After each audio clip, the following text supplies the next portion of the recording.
I'm a giant in New York, in Miami, carry heat. It's the Earnestly speaking podcast, creating Ilya Logan, a dynasty.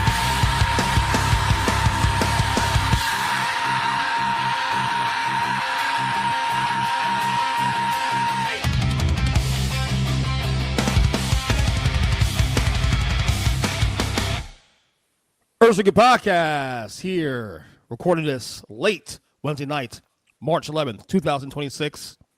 Back with an old friend who was, I guess, out of retirement now. Yeah, Took a little hiatus and it ended like 2 months later. I'm Yeah. not complaining. I'm happy he's back, first off. So, Matthew Allen, music journalist, of course, and friend, producer, all that. What's going on, man? How you doing, man? Yeah, I'm doing okay, EJ. This is me wearing 45. It's like Jordan. Yeah. Okay, so we gotta talk about that, I guess, because you were on the show in November, and you were talking about like possibly just cutting away in social media and all this stuff, and and all of a sudden I start seeing videos pop on TikTok like Heaven Addict. The hell? He's back Yeah. already? Like I'm happy I'm- he's back, but what happened? So I was so at the end of December, I deleted all of my social media pages with the exception of Facebook. Right. So Blue Sky, Threads, Twitter. It's not X, it's Twitter. So knock it off, everybody. Instagram, TikTok, all that. So I got rid of them all, and that was it. Because I was just like over everything. It's way too long to explain all the reasons, but I just couldn't. But a friend needed me to get back on TikTok because they have these things where if you get somebody to join TikTok, you'll get a free gift. So Okay. I reactivated my TikTok page for that reason, with the full expectation of me just deleting it right after that process was finished. Thank you, Fred.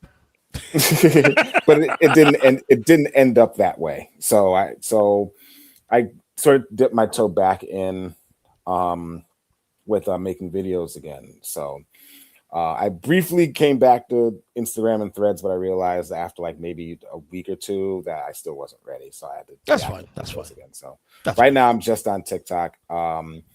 Not sure where I'm gonna go from here, but this is where I'm at right now. And thanks for having me back on the show. Well, you already know the door's always open for you. We said even in November that even if you're away, if you want to do a show, you are more welcome to come on there. We can still do projects together, even if you're not active on it anymore. Door's always open, so you know that. You did share though something about how like and I almost pulled the picture from your TikTok, the picture, the before and after picture. I almost did that. Saying, let me not do that. Because that was kind of depressing. I ain't gonna lie to you, brother. You really were depressed, dude. Yeah. Still struggling a little bit, to be perfectly honest. But it's a process. But I just wanted to like make sure that I was just transparent in terms of how I was feeling about things. I really had gotten to the point where I just like didn't care about like the way that I looked. I was walking around looking like a homeless person on their first day. Yeah. Those people that like it's their first night sleeping on the subway, but their shoes are still nice. Yeah. So. but you mentioned that your son, your 14-year-old son, is what actually woke you up, put a spark in again. Yeah, my son Christopher. So he could tell, he saw that I was not myself, not just with the way I looked, but just with the way that I was carrying myself. He could tell that I was sad inside and that I wasn't my regular self. And he told me, he was like, look, Dad, one day our bodies are going to give up on our brains, meaning we're going to die one day. But don't let your brain give up on your body first. And I was like, wow, that is a bar from this 14-year-old kid. Yeah. So I just remembered that. And I'm like, you know what? If I can't do it for me, at least I can do it for him until I can start doing it for me again. Right. So, and I think too also, because I've gone through that too also in a sense where, like, you know, doing media for as long as I have and sports media for a little while, where I didn't necessarily get where I wanted to go, but I love this process in general. I love the idea of connecting. I love podcasting in general anyway, whether I'm talking about sports or wrestling or music, whatever it may be. So I what keeps me going, honestly, is that I'm doing this for me first and foremost. Forget the paychecks. That if that comes down the road, that's fine. And I think that's what keeps motivating me. If I take breaks, I'll take breaks here and there. If I get burned out, I'll take breaks. I have the liberty to do that. But I think we sometimes lose focus the fact that this is still we have to enjoy it. I mean, once stop enjoying it, then it's like, okay, what's the point? You know, and for me anyway, doing this show for 15 years now, it's like I still fucking enjoy it, bro. And I've done so many things in the past, even in the last couple of years now, where like I've redefined the show here and there and tweaked this here and tried new things, and that keeps you going, honestly. And honestly, dude, the reason I love doing this podcast, dude, is I love connecting with people. I would have never known you if I wasn't doing the show. You know what I'm saying? Things like that. And there's so many people in this orbit now of this podcast, part of the family here. You, all my friends who have some of them. A lot of people I haven't met in person yet. I've known for 15 years, but they're regulars in this show. You know what I'm saying? So it's I just love doing this thing, man. I love doing this thing. So I'm so glad that you're back. Hopefully it's permanent, even if it's something a little more on the lighter side in comparison to what we did before. Because we need your voice, man. I mean, like you brought a perspective of music that honestly I don't see a lot of creatives doing it the way you're doing it. In a sense, it's more authentic and just honest and just, you know what I'm saying? I like these. Yeah, there are probably bigger creators out there, but they're not doing it in the way that I think is authentic as you're doing it. Oh, thank you very much. So if that helps you continue to keep doing this, stay course. Hopefully it continue to help you stay course. So I appreciate that. But there's a lot to get to today. Yes. We'll talk about Michael, the biopic coming up. I got a debate I want to talk to you about on the back end of the show. Rock and Roll Hall of Fame nominees are out now for this year. But first, new Bruno Mars album's out. And I just saw about an hour ago that it went number one on Billboard. Yeah, just over 180,000. Yeah, units sold, right. I heard it the first day. My son loved it. My son's a big Bruno Mars fan. We heard it the first day. Very different record, actually. Very different. Yeah. For him anyway.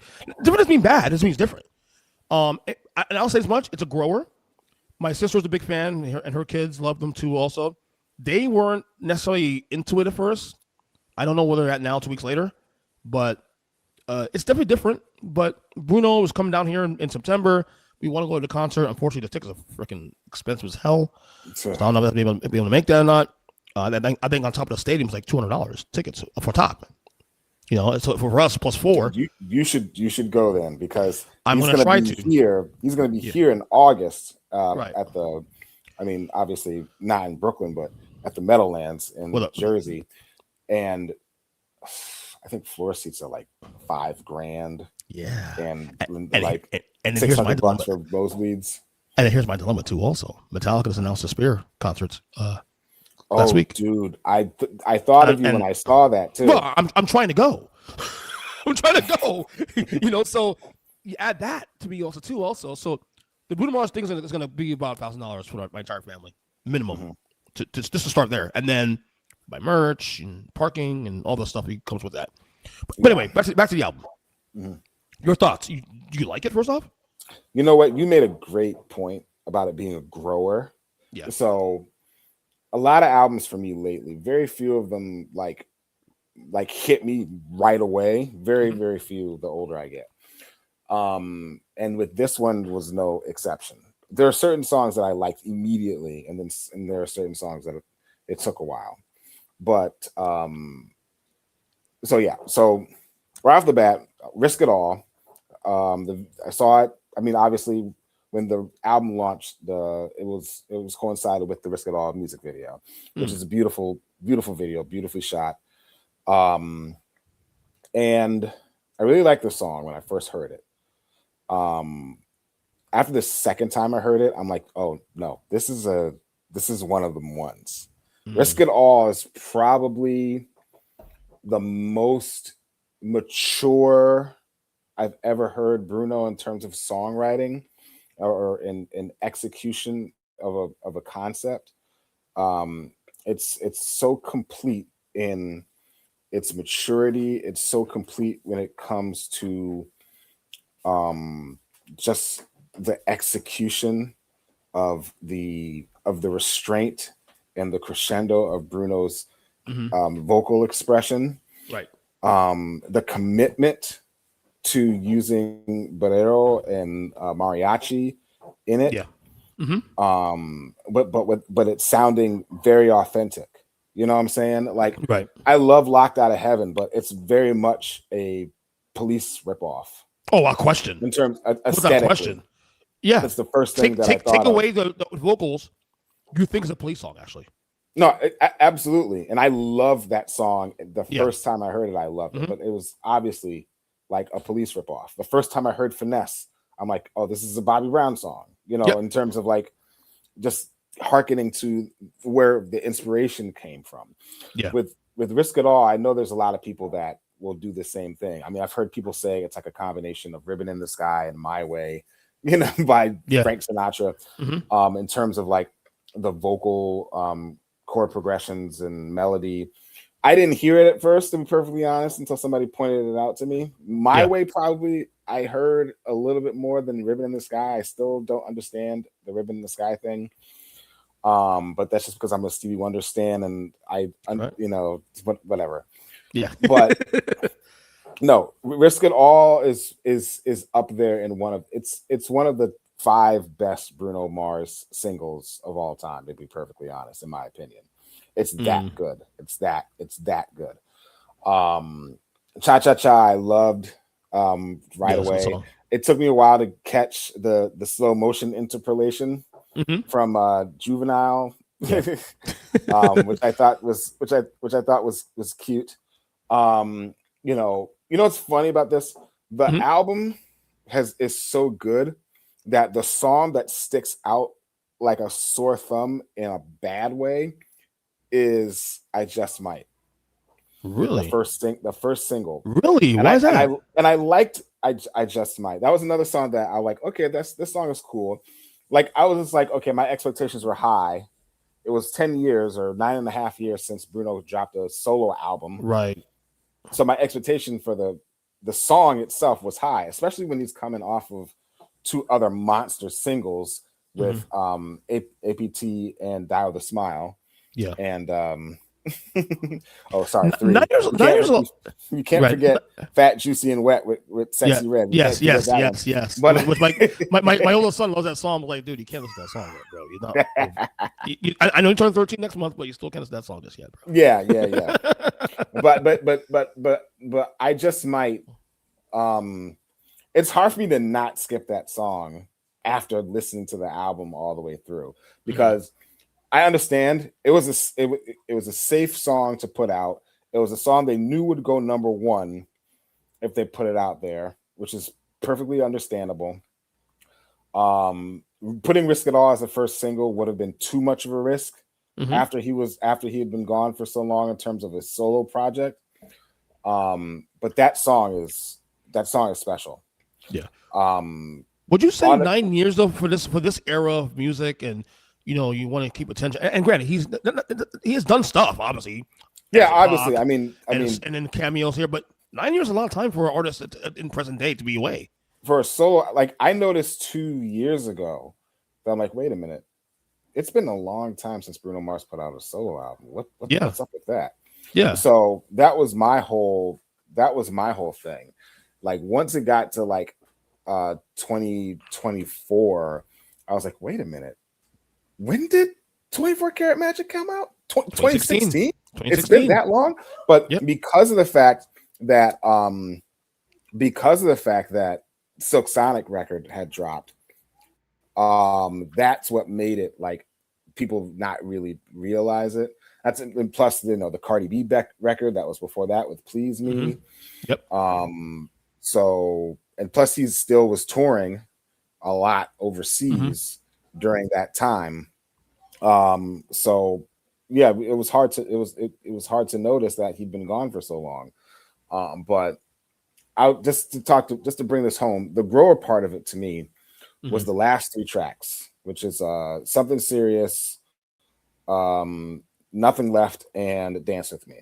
I thought that was a really subpar way to end the album, because I thought the album was cresting, with the exception of I thought the album was cresting. Right. Once it got to past I Just Might, which, like I said, it's still a fine song. But once it got to God Was Showing Off, which I immediately loved right away. And I was like, wow, this is what I was hoping for. And then it got to Why You Want to Fight, which was an extremely unexpected track that I just couldn't get enough of.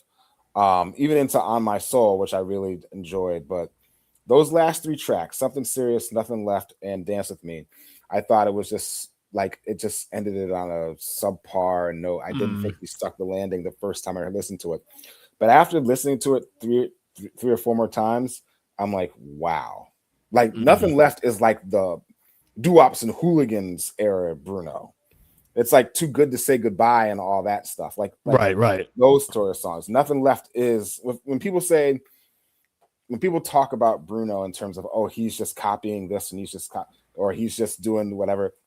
Nothing Left, that's right in his wheelhouse. Him, even though Philip Lawrence didn't have a credit on Nothing Left, that is a typical Smeezingtons production style song. When I say Smeezingtons, I mean Bruno Mars, Philip Lawrence, Brody Brown, that kind of thing. That's what I'm talking about.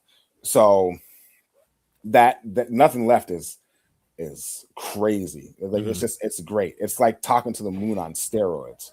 And then Dance With Me is just like it's like that's one of those, like that's one of those things that when you earn it, it's just glorious. I love the crescendo of that goes into the song Dance With Me. I love it.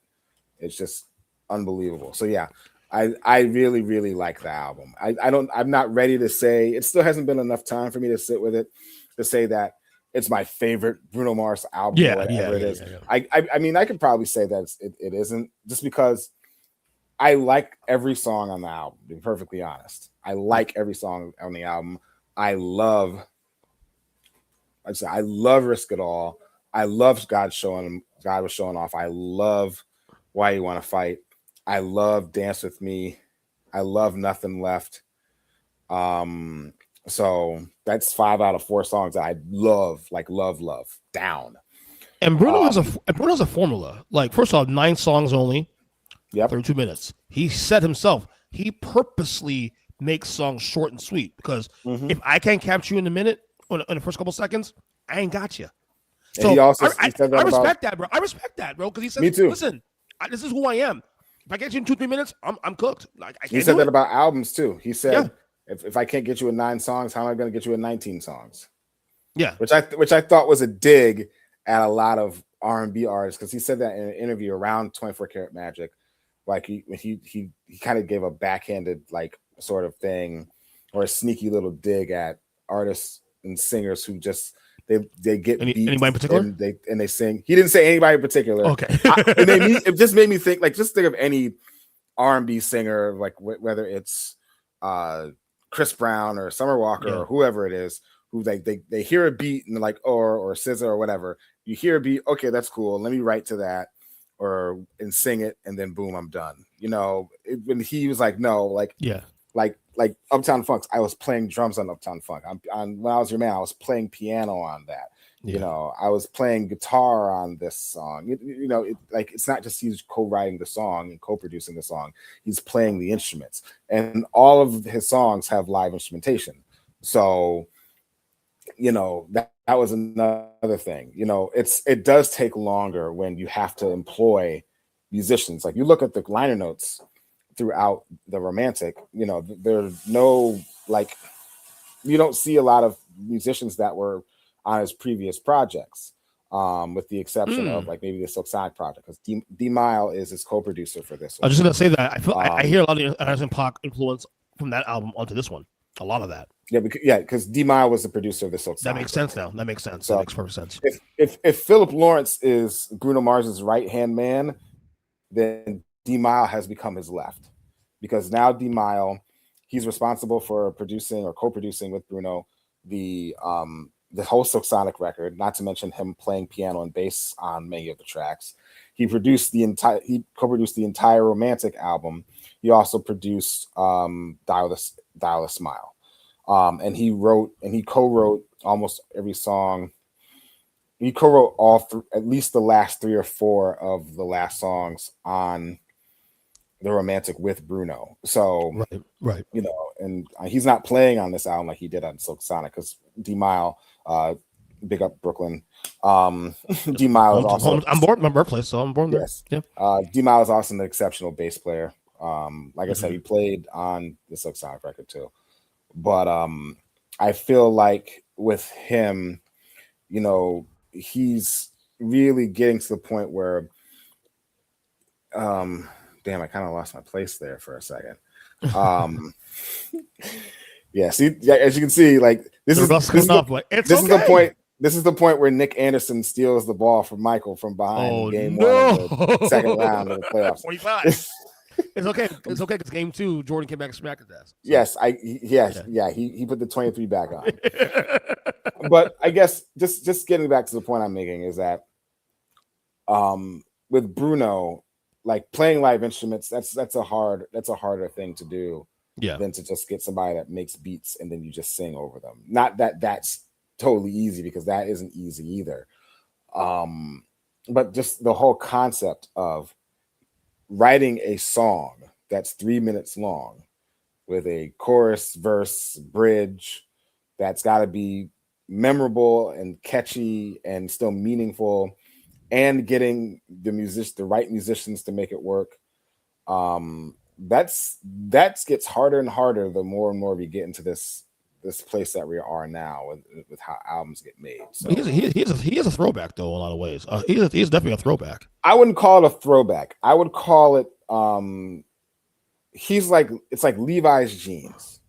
Okay. So when I was writing at the Griot, I wrote an article about the Silk Sonic record that first came out, and I wrote about the fact that when people call it a throwback, I'm like, no, I don't see it as a throwback.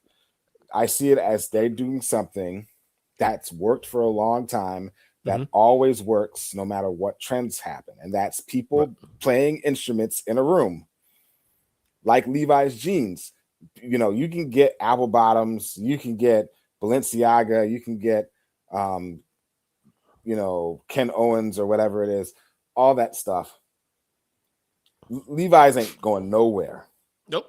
They ain't going nowhere. It's reliable. They're reliable. They're simple. They're durable. They work with anything. And, that's what making music with real musicians is. It's not a throwback. It's just something that almost always works. And it always will sound, it might sound like it's something from the 70s, but if it hits in 2026, that must mean that it still works. There's lots of great, songs that sound like These Sacred Souls. They make records like that. People might think it's a throwback or whatever it is, but people like it. It's not doing big numbers on Billboard, but people like it. Yep. But you know what I'm saying? So it's just stuff that just works. You know what I'm saying? Yeah. It's not really. Yeah. I feel like it's basically a short album, all kill, no filler, 9 songs. Like, so I have a science. To me, this is the right way to do records. Just take your best songs, put the best record up, no filler. Now, when it comes to my favorite artist, though, I prefer to hear everything because I'm greedy as fuck. I want all your material, even your shit. Give me your shit material, put it up there because I want to hear it. You know what I'm saying? But I think we also suffer the fact that more doesn't mean better either. The best albums we've seen in the history of music have always been the ones that are a lot more strategic, to the point, and simple. And that's where Michael suffered too. Also in the end of his career, he put as much material as possible. Even Metallica, same thing, as much material as possible. Fill the entire That CD is 79 minutes. We're gonna fill it to 78, 59. You know, like Louis Lord was that way. You know I what I'm saying? I actually blame Thriller for that. I'm sorry. Why? I actually blame I'm sorry, Dangerous. I blame Dangerous for that because I'll explain why. Go ahead. Because, like I said, you can put 80 minutes on a CD, right? Like, on a vinyl, you can maybe fit 45 minutes if you're lucky, 50 if you're absolutely lucky. Yeah. But but the sound quality is going to suffer. Yeah. When CDs became the main thing, when you could put 80 minutes on it, Michael, like Dangerous is literally 79 minutes and like 56 seconds. Okay. And like it's kind of like, of course, we're on a Michael tangent. Always, bro. always. It's, you know what it is? Dangerous is like when Stevie Wonder stopped working with Cecil and Margolief during his long stretch of classic albums, Talking Book, Intervisions, Reverse Finale. Then he went and did Songs of the Key of Life, and that became like this big album. But that was his first time like really flying solo without his two associate producers that were kind of helping him for the production and the engineering. With Dangerous, that's the first time Michael's not working with Quincy after 3 landmark albums. And so he did what Stevie did on Songs of the Key of Life. It's 2 LPs and an EP, and there's like, I think there's like 5 or 6 songs that are over 7 minutes. On you know Dangerous? what I'm saying? On Songs of the Key of Life. So on Dangerous, it's the same thing. Yeah. Jam is 6 minutes long. In the Closet is like almost 6 minutes. Heal the World is 6 minutes. Who is Dangerous is it? 6 and almost 7 minutes too. Also, yeah. Dangerous. The title track is 7 minutes. Yeah. Will You Be There is almost 8. Yeah. Like, Who Is It is 6. So he was just kind of like, nah, like I'm gonna fill the whole thing to the brim. Metallica took the same thing. Also, they took that on steroids. I think that was the first album CD that actually literally fill out every single section of that CD. That it cut short one of like a note or two short of the last song on the album because it was too long. Yeah, for load. So same thing. I think that people don't realize that how much having the lack of something actually breeds something special. You take it all the way back to like slavery time, where we're making some really amazing cuisine out of literal scraps. Right. I saw there's this lady, this lady who does TikTok about all these black recipes from the 17 and 1800s that went away in the Deep South. And she was telling me about like burnt sugar cake and vinegar pie. Like they would take like vinegar pie. Interesting. Yeah, vinegar pie. That don't sound good. Make pie. They would make pie and like put like a tablespoon of vinegar in it because that's all that they had. Or somebody that made a pie out of a pie crust out of saltine crackers.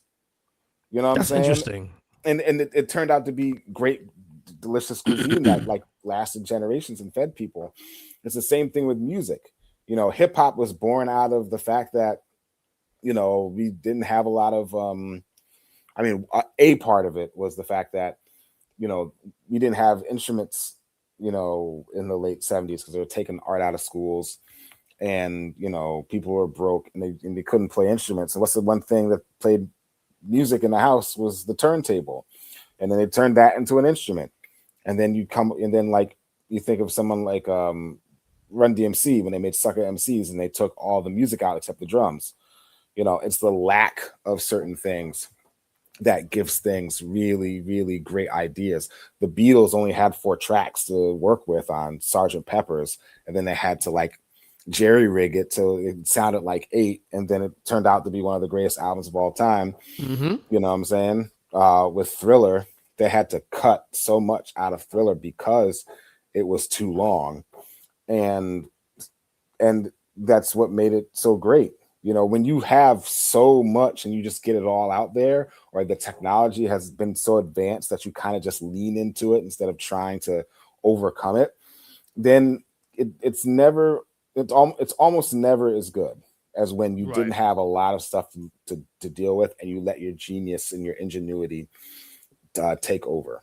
Right. And I think that's a problem with, just to bring it back to Bruno, I think that's a lot of issues with what he does versus what we hear today. I think we got so used to hearing the stuff you put in the microwave that when you get something that has to get cooked in an oven or in a pressure cooker that takes much longer, we're not used to it anymore. And the whole thing. And I kind of reject the whole idea of, oh, that sounds like Bruno from before. I was like, first of all, like, no, it doesn't. There's nothing on Doo-Wop's or Unorthodox Jukebox, Silk Sonic, or 24 Karat Magic that sounds like Risk It All. Nothing on there that sounds like Why You Want to Fight, except, or Something Serious. Dance With Me. There's nothing like Dance With Me on those 3 records. Yeah, sure, you can poke holes in anything or whatever, but like, who cares? The songs in and of themselves are good, and we didn't have these complaints before. You know what I'm saying? People just want to have something to criticize so they can get on a podcast and complain, just so they can fill up some time. And it's just like, no, dude, like, if you want to, if you don't like it because of whatever, that's your business. But sometimes you just gotta say, do I like the song? Yes or no. And just be cool with that. Yeah. And I like these songs. That's all that matters at the end of the day. But it takes time. This album is just like, it's like Kendrick Lamar. I said, listening to Kendrick Lamar is like, or his albums, it's like walking into a room that's full of light after you've been in the dark all night. Because you squint your eyes and it's really uncomfortable and you can't see everything. And then you got to let your eyes adjust. And soon you start seeing everything in the room. And then you start noticing how beautiful the room is. And then you start seeing all the details of what makes the room beautiful. By the way, Growers actually end up being better albums to appreciate long term. Almost always. Another great example of this is the new Gnarls Barkley record. His new album now? Yeah, yes. Gnarls Barkley reunited. When that come out? This past Friday. Really? Yeah. So no, I didn't hear shit about that. That's because that's because people have been too busy trying to erase it because of the things that CeeLo has said and done in the past. Which is understandable, but at the same time, it also has to do with the fact that Gnarls Barkley hasn't put out a record in 15 years or whatever it was. This is the 3rd record, right? Or 2nd record? This is their 3rd record, and they said this is their last one. And so I heard the first single, which is a song called Pictures. I immediately loved it. Well, I immediately liked it. I listened to it a second time and I loved it. I related to it. It's beautiful. It's a dark record. Like, I listened the very first time I listened to it, it wasn't very like sonically appealing. But after I listened to it the second time, I started noticing like, oh, this is better than this is. It was a big jump from like me liking the Bruno stuff. You know what I'm saying? Because the Bruno stuff I kind of liked, and then I started to gradually like it more. With this, I'm like, oh, I don't really know if I'm gonna like this. To like, oh, this is great. It was a much bigger leap but it's dark. It's a very, very dark album. It deals a lot with futility and mortality, and wrestling with the past, wrestling with the decisions of government and that is dark. All that shit I hear there. Those are trigger words almost. Absolutely. So Gnarls Barkley Atlanta, it dropped last Friday. I will check it out. It's really good, but you don't listen to it on a. I don't know if you should listen to it on a day you're in a good mood or a day you're in a bad mood, because when I'm walking, do my daily walks. No, this is not one of those. This is one of those. Shit, really? You got to really sit with this. This is not one of those things you can walk to. You got to really sit and dig in. All right, because thanks the warning. Lyrically, it's really like, it's one of those ones just like, like, what the heck was CeeLo on in terms of like just lyrically? Because like I said, there's a lot of things meant like in terms of like mental health and stuff, and just like dealing with the effects of PTSD and what war can do to society, and the idea of death, like just the whole idea of death and questioning the afterlife. It's really Wow. dense, and it's not something that you got to really sit I'm with actually it. excited to listen to it now just because of that stuff. Only because I want to hear what his. We're all fascinated that kind of stuff anyway. Even if it Yeah, scares us, you know what I'm saying?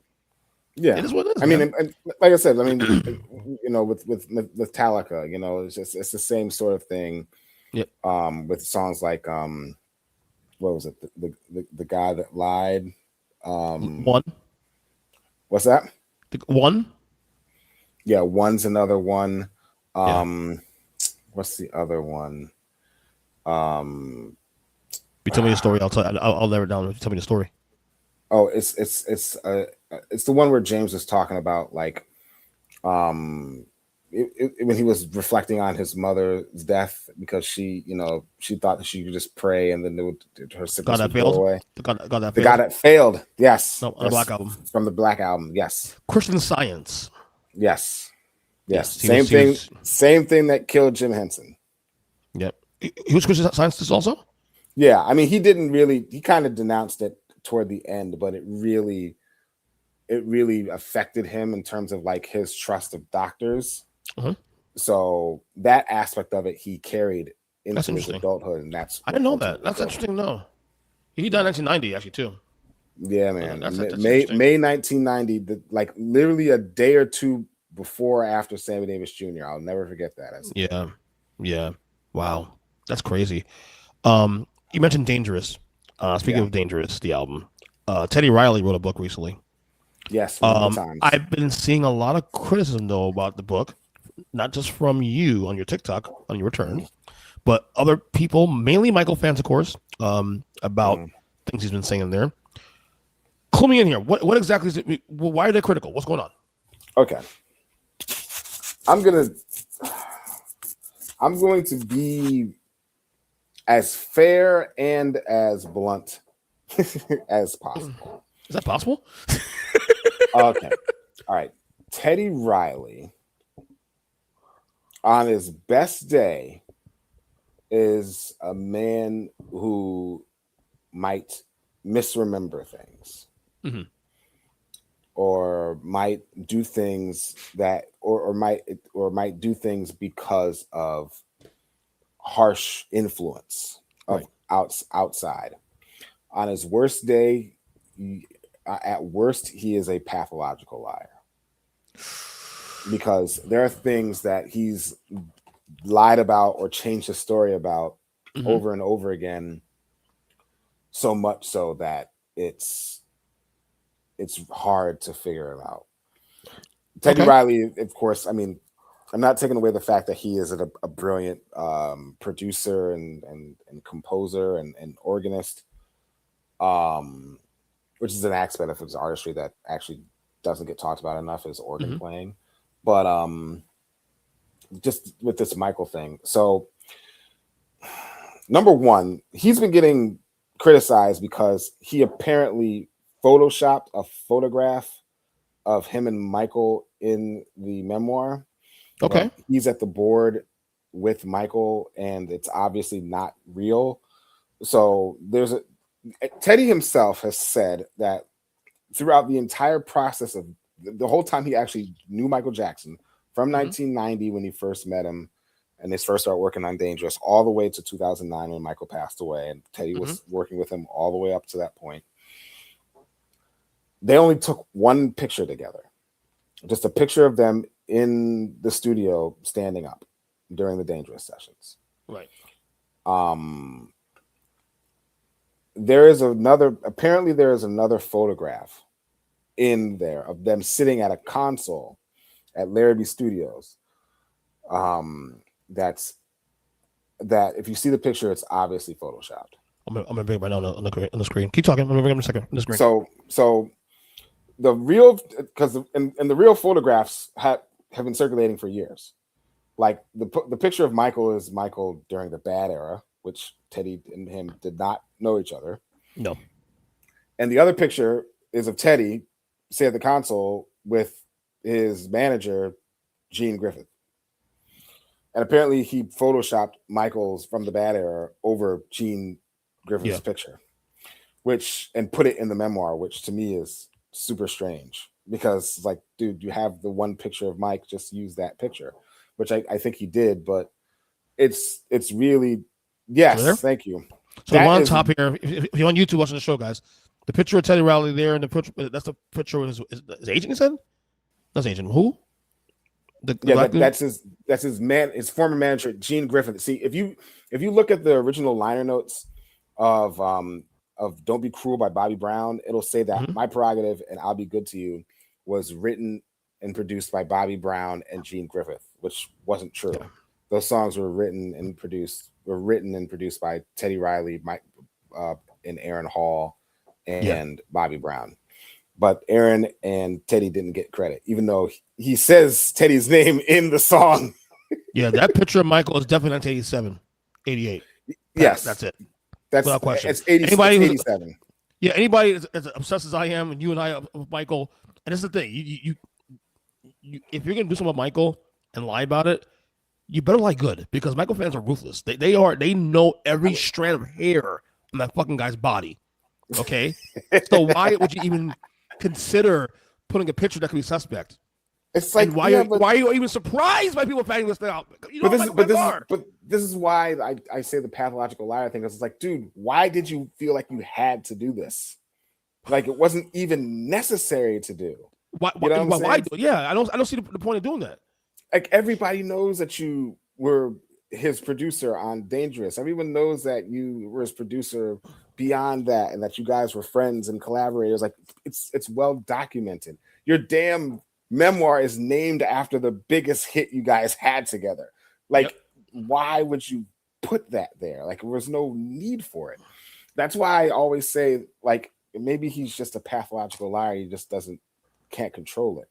And the other thing I wanted to talk about, which is something that I talked about in my TikTok post, was him going around saying that Michael was the one that came up with the beat for Jam, and that he was hitting the drum pads and all that stuff. And I'm like, dude, no. I remember vividly, I used to write for a magazine called Elmore Magazine. It's here in New York City. And one of the assignments I had was to do a review of Bruce Swedian's memoir, Make My Music, which later got renamed and reconfigured as In the Studio with Michael Jackson, but it was basically the same thing. They just switched the chapters around in a different order.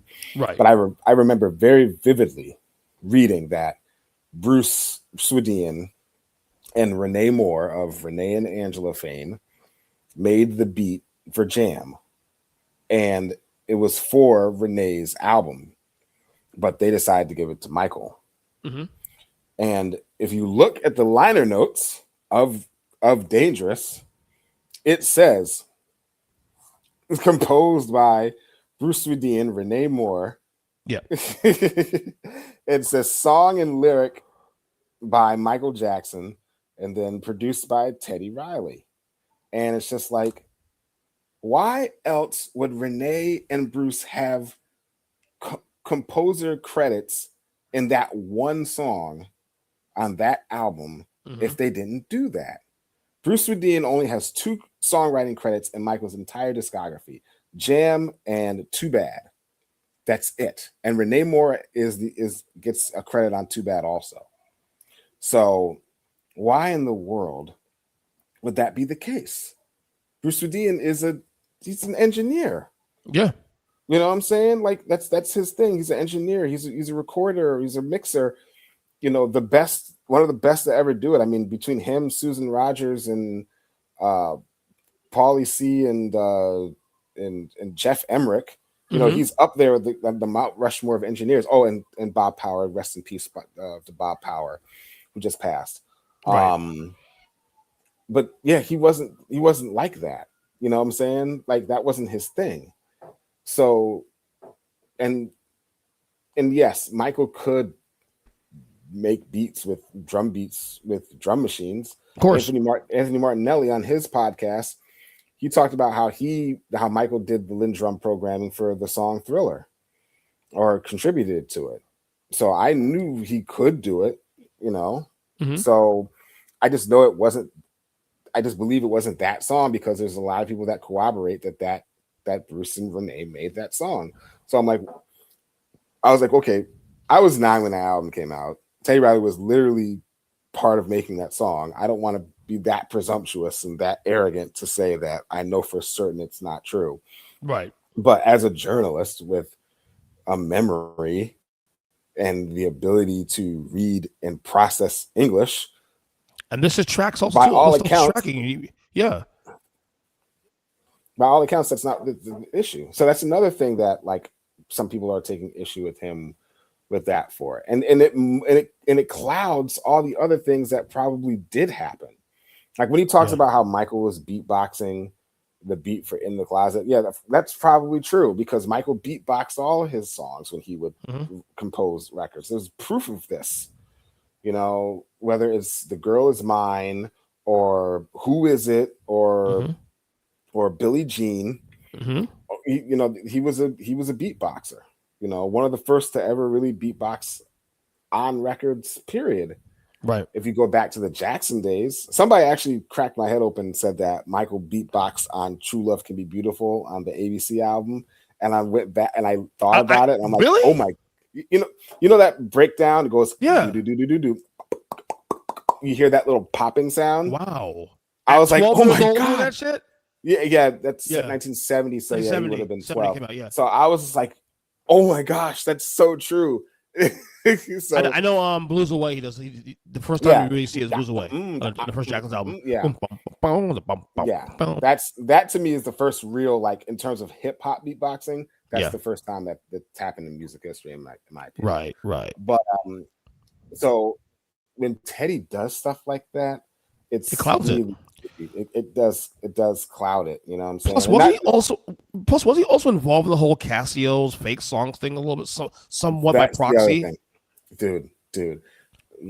Okay, that's first of all, that's crazy. Next, dude, that's so crazy. And I said this to you before when they made the announcement for the Michael movie. I said expect to see a lot of articles trying to defame Mike and a lot of stories that get louder and louder and more the closer we get to the premiere. And I was right, because for the Casios to be turncoats like that after they said he was innocent for years and defended him for years, now all of a sudden they want to like do all this stuff and say, oh, he did this and blah, blah. Like, no, come on, dude.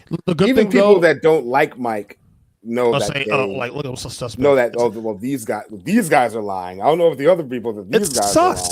It's sus. It's totally like absolutely. And not to mention too, if you go on social media now, Michael's winning the PR war.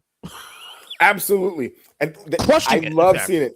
I love seeing people talk of, like, saying, "Oh, okay," so because now the movie's coming out, people are starting to be like, "Oh, okay, well, I guess Michael wasn't this person that did this thing that abused children. Maybe Michael was trying to protect the children. Actually, that's the narrative. Yeah, someone's been embellished. Someone's been a little embellished. The Epstein thing's a little bit embellished. Yeah, that is embellished. But you know what? Honestly, it's a lie to some degree. I don't care. I don't care. You lied the other way before? Fuck yeah, you. I'll take lies the other way too. But here's one thing I don't like, though. Yeah. And I said this last year on Threads. I said this specifically of Black journalists who I won't say their names, but if they piss me off, I'll start naming names. Not that it matters, I'm just, who am I? But right. I said Black journalists who drank the Leaving Neverland Kool-Aid and started saying negative stuff about Mike. Some of them who still do. Yep. One particularly who's on an extremely famous podcast. Oh, we spoke this last time we spoke. We talked about this last time. You know what it is? Yeah. Like I said, I won't say nothing. It's hard for me because I love the guy, but no, yeah, I do. You. But still fuck you. Yeah, he should recuse himself from Michael Jackson conversations on that show. Anytime they talk about Mike, he should get up and take a bathroom break. Yeah, stay on grown folks talk. I'm not interested. Yeah, I'm not interested in anybody who thinks that Michael Jackson was guilty. I don't care about their opinion about his music or his artistry. Like, no, just don't. Like, I don't like 50 Cent, so I'm not gonna try to fix my mouth to talk about Get Rich or Die Trying's place in hip hop history. I'm just not. Big record though, to be fair. To be fair, I guess. I mean, yes, but yeah. But anyway, go ahead. Anyway, I mean, I can say that because I like, who am I? He can't make no documentary about me. What have I done? So, yeah. But I said that I didn't want to hear what they had to say about the movie. I didn't want to hear it, and it's just, and so it's same thing now. MTV on their TikTok page, they're starting to promote the Michael Jackson film. Don't like get me started on this shit, bro. This whole old school MTV news, breaking news thing with Bill Bellamy. And I'm like, and I put in the comments, I tagged them. I'm like, MTV, you guys have a lot of nerve. You have a lot of nerve to try to promote this movie, and try to do exclusives and stuff like that. After in good faith, anyway, right? Fun of Michael. Yeah. How do you bite? First of all, biting the hand that feeds you is crazy. In no matter what, you know what I'm saying? Well, not no matter what, but biting the hand that feeds you is crazy for MTV. Yeah. Michael Jackson saved them from bankruptcy on 2 different occasions. One being in the beginning when the Thriller video dropped, and then the other one being in the 1995 VMAs when he was asked to open the VMAs with this extremely is that real? The 95 thing long real? Bankruptcy thing? Is that real? The 95, yeah. I read a story about how how MTV, you know, they were, I guess they're having some PR problems or something was going on, and Michael, this is when history had come out, and Scream was the most nominated video that year. They had like 11 nominations or 12 nominations, and so they asked Michael to open the show, but he opened with like a 15-minute medley of songs. Nobody gets to do that but him, dude. I've never, like, only Video Vanguard people get that treatment, and they just said, dude, just have the first 20 minutes of the show, do whatever you want. Michael Jackson, bro, you gonna tell him no? Yeah, come on. So I mean, that's crazy, you know what I'm saying? And so I feel like, and even if it isn't true, if they say it isn't true, the fact that he was able to increase your credibility for so long, and then you made fun of him, you know, while he was alive, made fun of him while he was dead, took his name off the Video Vanguard Award. Shout out to Missy Elliott for calling it the Michael Jackson Video Vanguard anyway when she won it. Shout out to Nicki Minaj at that day anyway. We already know. For shouting out Michael and Whitney Houston in her speech. But it's just like, dude, like, no, like you if you're really gonna do that, no. Keep it's like that same energy, motherfucker. Yeah. Yes. It's what did Kendrick say? Surprise you by that feature request. You know we got some shit to address. It's like you got a few apologies and public statements to make before you start just saying whatever. That's like when the FBI start saying happy birthday to Martin Luther King Jr. every January on Twitter. Yeah. It was like, yeah, dude. Yeah. Whatever. Fake ass shit. By the way, before we get to the next topic here, you mentioned there was only one picture of Teddy Riley and Michael, right? By his own admission, yeah. Okay. Is it this one? That's it. That's it? That's the one. And that is definitely dangerous. That's definitely dangerous era. Or at least going into it anyway. Yeah, so. That's going into that's, he says, and because he even said it in interviews, like this whole time, like, because, you know, he signed NDAs and all this other stuff. And so he just never stopped to take like more pictures with him. And that's the only one that he has. So for them to have the other picture is just like crazy. And like I said, and to be fair, I haven't read the memoir yet. I haven't had it in front of me. Do you plan to? Well, I mean, I might when it comes to the library, you know. My funds are somewhat limited, but when it comes to the library at the Central Branch in Grammy Plaza, I'll take a look at it. But because why not? Teddy Riley is still a legend, and you know, and I've interviewed Teddy Riley, and he's a very nice man, and he treated me very nicely. And he's done a lot for music in terms of like his contributions in terms of, you know, really fostering an era of music that we look back very fondly whether it's him or the millions of copycats of New Jack Swing, or just like forebearers of New Jack Swing that helped him along the way, that were there concurrently with him, like Jam and Lewis and Babyface and L.A. Reid. But I will say that it's just weird that when he gets on the mic and starts saying untruths so easily, like I believe pathological. The whole thing about like I said, the whole thing about the fake Michael songs is completely preposterous. I mean, I'm glad that he did eventually say, the songs weren't real, and I was basically forced to act like the songs were real. He did say that's right. He did say that. But he did say that. But still, man, like, it's like bad luck. Go if y'all watching, it looks worse now. 2026. It does look worse now because what those pieces of shit are doing now. Oh, it looks way worse, especially after I listened to the 14-part documentary "Faking Michael" by Damian Shields. So Damian Shields is a brilliant. I think he's I don't know if he's British or Australian. I get my accents mixed up, but I want to shout out American. But Damian Shields, he did a podcast called "The Genesis of Thriller," which talks about the recording process of Thriller, which is great. A lot of the stuff I already knew, but he put it in a concise order that was really, really compelling storytelling. But he also did a 14-part investigative reporting documentary called "Faking Michael." That's a podcast. It's a podcast. Right? It's a podcast series. The Genesis of Thriller is one podcast episode that's like an hour long about the recording process of the Thriller album. Right. But Faking Michael is investigative reporting at its finest.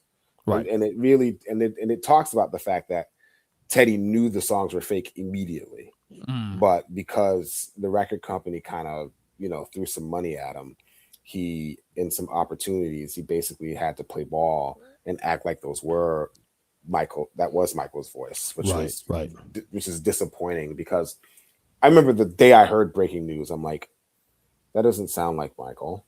And why would Michael? I questioned it at first when I heard it. I was like, maybe it is him, but I don't know. No. As soon as I heard everybody, that part was maybe as soon as he started singing, I'm like, that sounds strange. And why would Michael talk about himself in the third person? And then like the power behind his chest voice wasn't there. Everything was in his throat and his nose in a way that I'd never heard before. Again, Michael fans know. They know. And he was rhythmically off. Like he would go he like the fourth he was on the first beat, and I'm like, Michael Jackson is one of the most rhythmically driven singers in music history, other than James Brown. Right? Why in the world would he sing off rhythm like that? You know what I'm saying? And plus, he never used four he's in a song before, except for a couple of occasions. I think Blame It on the Boogie, he did he 4 times. I think, and then on some unreleased stuff like Al Capone, he does 4 he's. I know he does he 4 times on Lovely One at the end, when like after the fade out and stuff like that. Like I said, this is granular, nerdy stuff that only Michael heads would know. But it was just like, this is weird. And then so it's for those of you who don't know, the 3 songs are from the first posthumous album entitled Michael. Yep. That were done by Frank Cassio. Keep Your Head Up, Monster, and Breaking News, which was the first single on the album. And I was like suspect on it because on the back of the album, it had a disclaimer. It's like, all of these songs were sung by Michael Jackson. I'm like, yep. I'm like, why would you have to write that? Like, it was just all weird. And this is why the Cassios, even his allegations, had no leg to stand on. Because all I have to do is bring up good shit. You did this.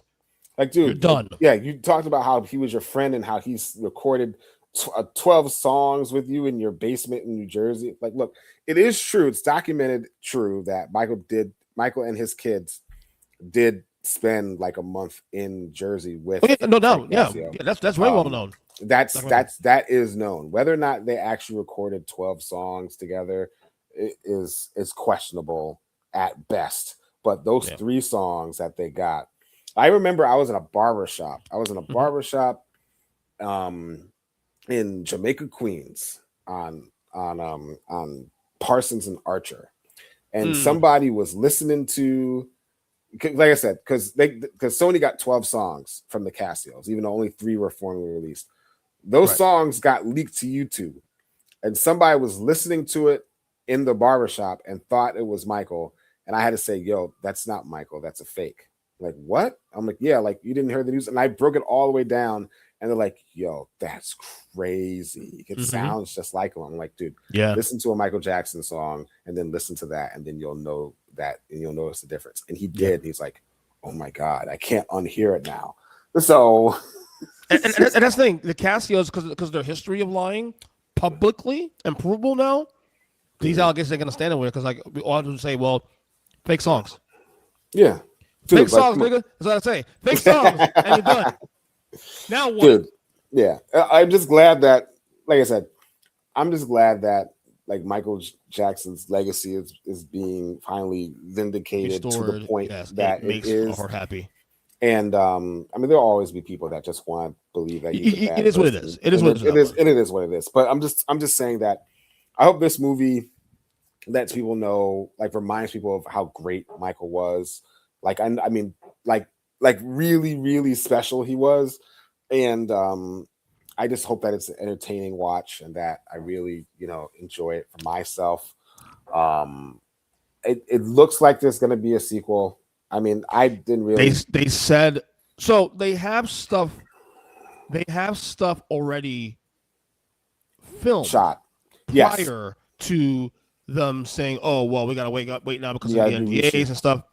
But there was a call with Lionsgate, whoever the guy's name is, and it said they're working towards doing that.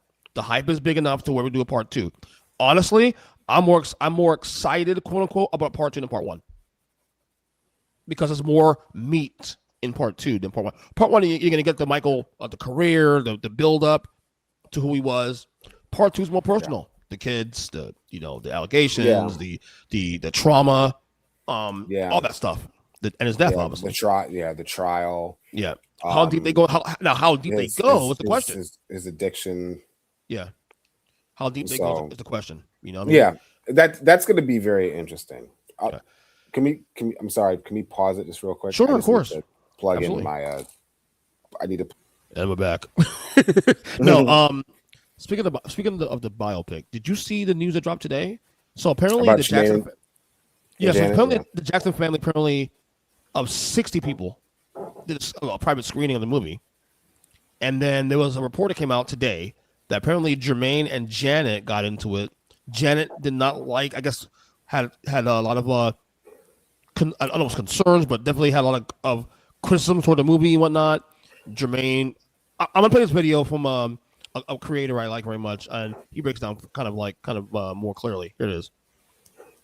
Through a private screening of the Michael movie. The report claims that Janet hated everything about the movie and even went on to say that Jermaine accused her of being jealous. This is a lot. We got to unpack this real quick. Okay, so apparently a couple days ago, over the weekend, I'm not sure, the entire Jackson clan got together for a private screening of the Michael movie. Now, one of the reports said 60 members of the Jackson clan. Now, look, I don't know them people personally, but since when the fuck was it 60 of them? I don't know. Maybe they got a bunch of cousins we don't know about. You know what I'm saying? But allegedly, during this screening, Janet Jackson negatively criticized everything from the makeup to the acting skills, the dancing. The report even says she had a problem with the way they walked. Naturally, of course, Jermaine Jackson was the one to defend everything. And of course, with his son playing in the movie, naturally, he would defend it, right? Well, allegedly, I gotta say allegedly because I'm sorry, but this story don't even sound halfway believable. His clapback to his sister was that she was jealous. It was also allegedly stated that Jermaine told Janet to get on the wave. Bro, this don't even sound real.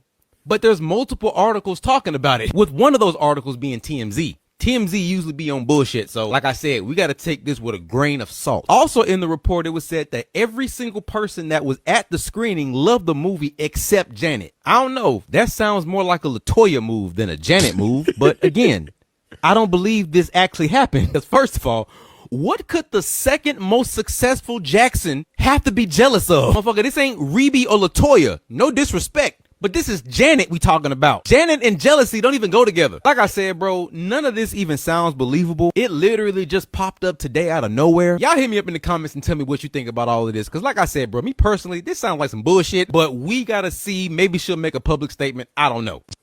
All right, that's from Stony the Great. As a creator on IG, and I also think on TikTok as well. He's actually a real good creator. I enjoy his work, actually.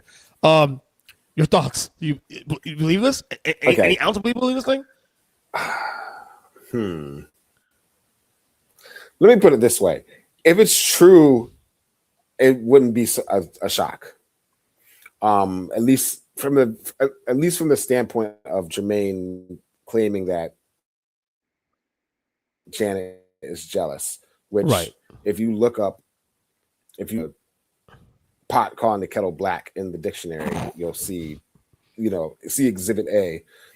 Jermaine's hair. I mean, Jermaine, what is quaff here? Yeah, that's it. There's like, come on, Jermaine. It was obvious that Jermaine was jealous of Michael, even though he really didn't have to be. Jermaine is an extremely talented brother in his own right, in terms of being a great vocalist and an exceptional bass player and a really underrated producer and songwriter. Mm-hmm. But the things that he said about Michael during Michael's life, particularly during the Victory Tour, you could tell that there was some sort of jealous motivation to it, or resentment. If this is true, it wouldn't be so surprising. I remember when I just know that Jermaine, just by listening to other Jackson interviews, that he's a difficult person to deal with. If you listen to the Tito Jackson episode of Questlove Supreme, he does talk about how Jermaine was always the one getting in trouble, or always the one that was doing things that was whatever. My mother met the entire family growing up. I obviously loved Michael. She was Michael. She met Michael like 4 or 5 times through her life, and nicest guy ever. Marlon was great. Tito was great. Joe Jackson was great. The only one she couldn't stand was Jermaine. My mom. It is in the 70s, for the record. Just saying, wow. on record.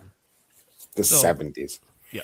But I don't, like I said, he's absolutely right. I'm taking this with a grain of salt because, like I said to you before, there's going to be a lot of stories that are going to try to torpedo this movie. Of course. Absolutely. This could be another thing. I don't know like I said, it wouldn't surprise me. Janet and Michael were very, very close. Yep. And it's well documented how close that they were from both of them. And just from just footage of, I remember when Michael did the home videos special with Fox, and you would see video with him and Janet at Neverland in the early 90s and stuff. I'm like, oh wow, they were closer than some people might think. And so, if anyone was going to have issues in terms of just like, wait a minute, she's probably, if it is true, she's probably just thinking about it in terms of like how this makes her brother look, because she is protective of him. And then, but I take it with, the biggest grain of salt, I just do, it could be true. It could not be true. All I know is that this movie is going to come out, and I'm cautiously optimistic about it. With every trailer, I'm just getting a little bit more excited. But like I said, I'm cautiously optimistic. And the trailer's been very simple too. It hasn't been really in depth. It's just showing scenes of different eras. I think the reason why is because we know the story. We know the story. That's the thing about it. It's just like how compelling are they going to make it for people who know the story? Even people who are casuals know the story. You know what I'm saying? Like, they know about Motown 25. They know about the Jackson 5. They know the Jackson 5 left and in the 70s. They know about Off the Wall and Thriller and Bad. Some of them even might know about the Victory Tour and some other things. And I'm just curious to see how they're going to approach it in terms of telling the story, what they decide to keep in, what they decide not to keep in. I know during a press run, Neil Long, who plays Katherine Jackson in the movie, talks about how when she saw the movie, when she screened the movie for herself and was doing the movie, she was surprised at all of the affirmations that Michael would do for himself, and like just the talking to himself with the affirmations and writing affirmations down.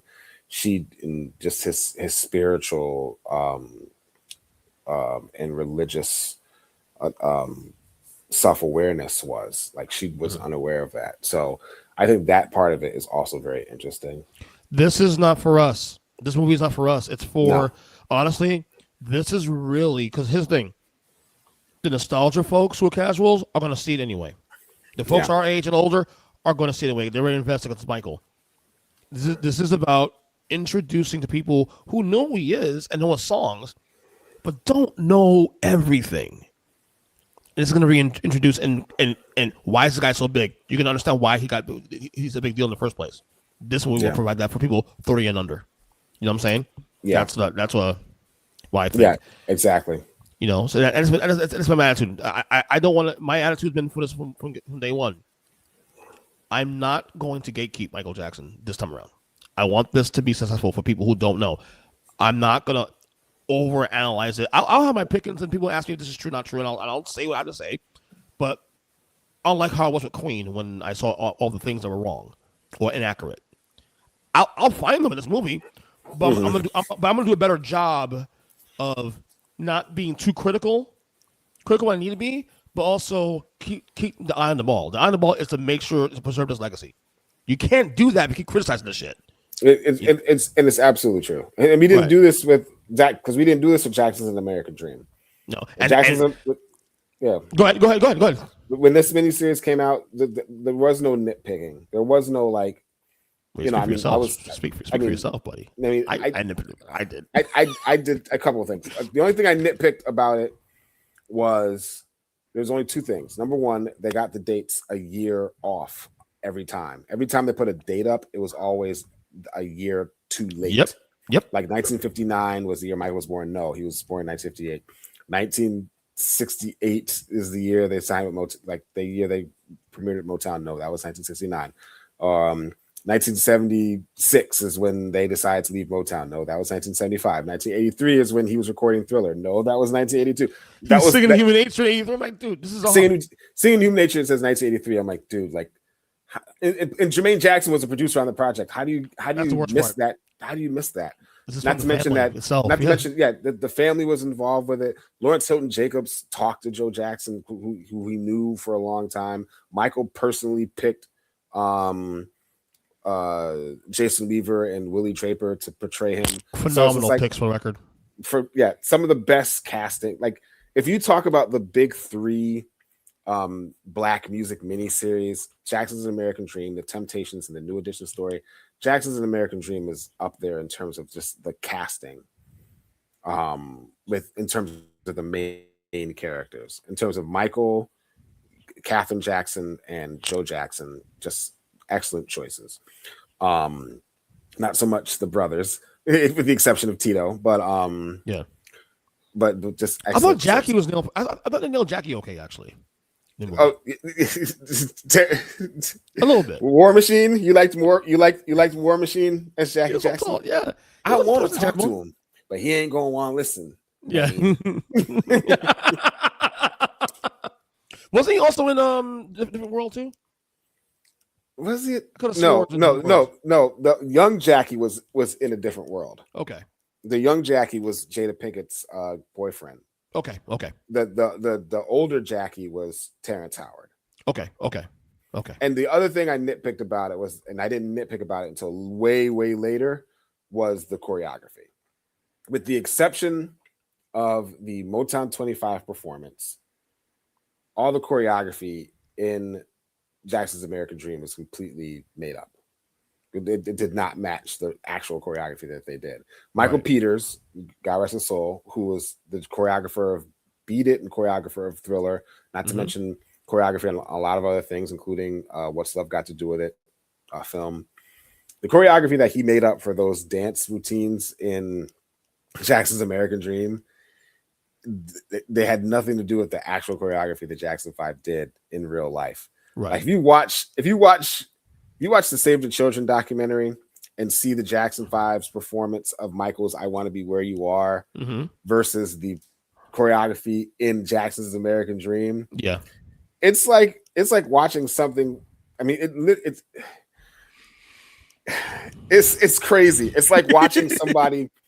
It looks like the future, you know. It's like somebody came from the future, went back to 1972, and taught them dance moves.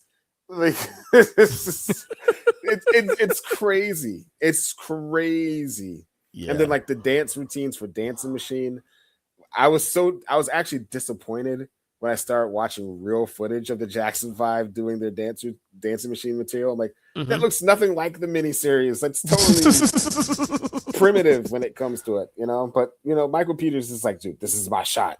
I'm just gonna, you know, do it my way, you know. Yeah, so, yeah. But that was it. That's the only thing I nitpicked about Jackson's American Dream. Those two things. Everything else, you know, it's just like, okay, you know, yeah, like I said, I'm not gonna gatekeep it or whatever. Most of this, in terms of like me doing the research and all that other stuff, most of the stuff really did happen. Right. So I'm not gonna like. I did get mad that they didn't. Well, they kind of dealt with it. The fact that Catherine knew that they kind of downplayed the fact that Catherine knew that Tito was playing the guitar in Jackson's American Dream. I think Catherine not only knew that Tito was playing it, Catherine basically like it's not like she caught him once and didn't say anything. She knew he was playing it the whole time and turned a blind eye. Yep. Like she didn't care. Like she actually knew he was playing it over and over again. Yeah. And let him do it instead of just like, no, you can't touch his guitar. She let him do it. Yeah. And then when he got caught we broke the string, she should have been like, yo, it's my fault. He played it. I should have stopped him. Blah, blah, blah, blah. And she didn't do that. So I was just, I shouldn't like, it's crazy. Yeah. Like I'm getting mad at a 93-year-old woman. Like I gotta back up a little. She's 96 in May, bro. She's 96 in May. You read that shit? God bless her. Shout out to Catherine, man. Yeah. I just feel bad. She lost 3 of her children. Her husband, estranged. Her estranged husband. It's just, you know, and then she's got to hear, you know, all the shit, all the stuff about her family, not just Michael, but just her whole family, all these years and enduring it. You know, her and Luther Vandross's mom are like up here with me because you know Luther Vandross's mom outlived her whole family. Like her husband passed away. She lost her husband young, and all of her kids, all 4 of her kids died, and all of them died. All of them because of diabetes. Her husband and all of her children, including Luther, all died because of diabetes. Every single one of them, and she outlived them all. That's insane. Yeah, that's insane. Let's stick on to the Jackson thing. I want to do another route here. Okay, I'm gonna play a video, and this is a creator. I think Uncle Nephew is his name, and he did a 4-part series on Instagram explaining why the Jacksons' Triumph album, which is their 4th album on Epic Records, is better than Michael's Off the Wall album. Now, of course, as you know, Triumph is that album in between Off the Wall and Thriller. It gets lost. If you're like a casual Michael fan, the album gets lost, actually, sometimes. You know, because Off the Wall and Thriller is that damn big. He made a case on this 2-minute video I'm going to play here why Triumph is better than Off the Wall. Let's run this video here, and we'll see it. We'll react to it.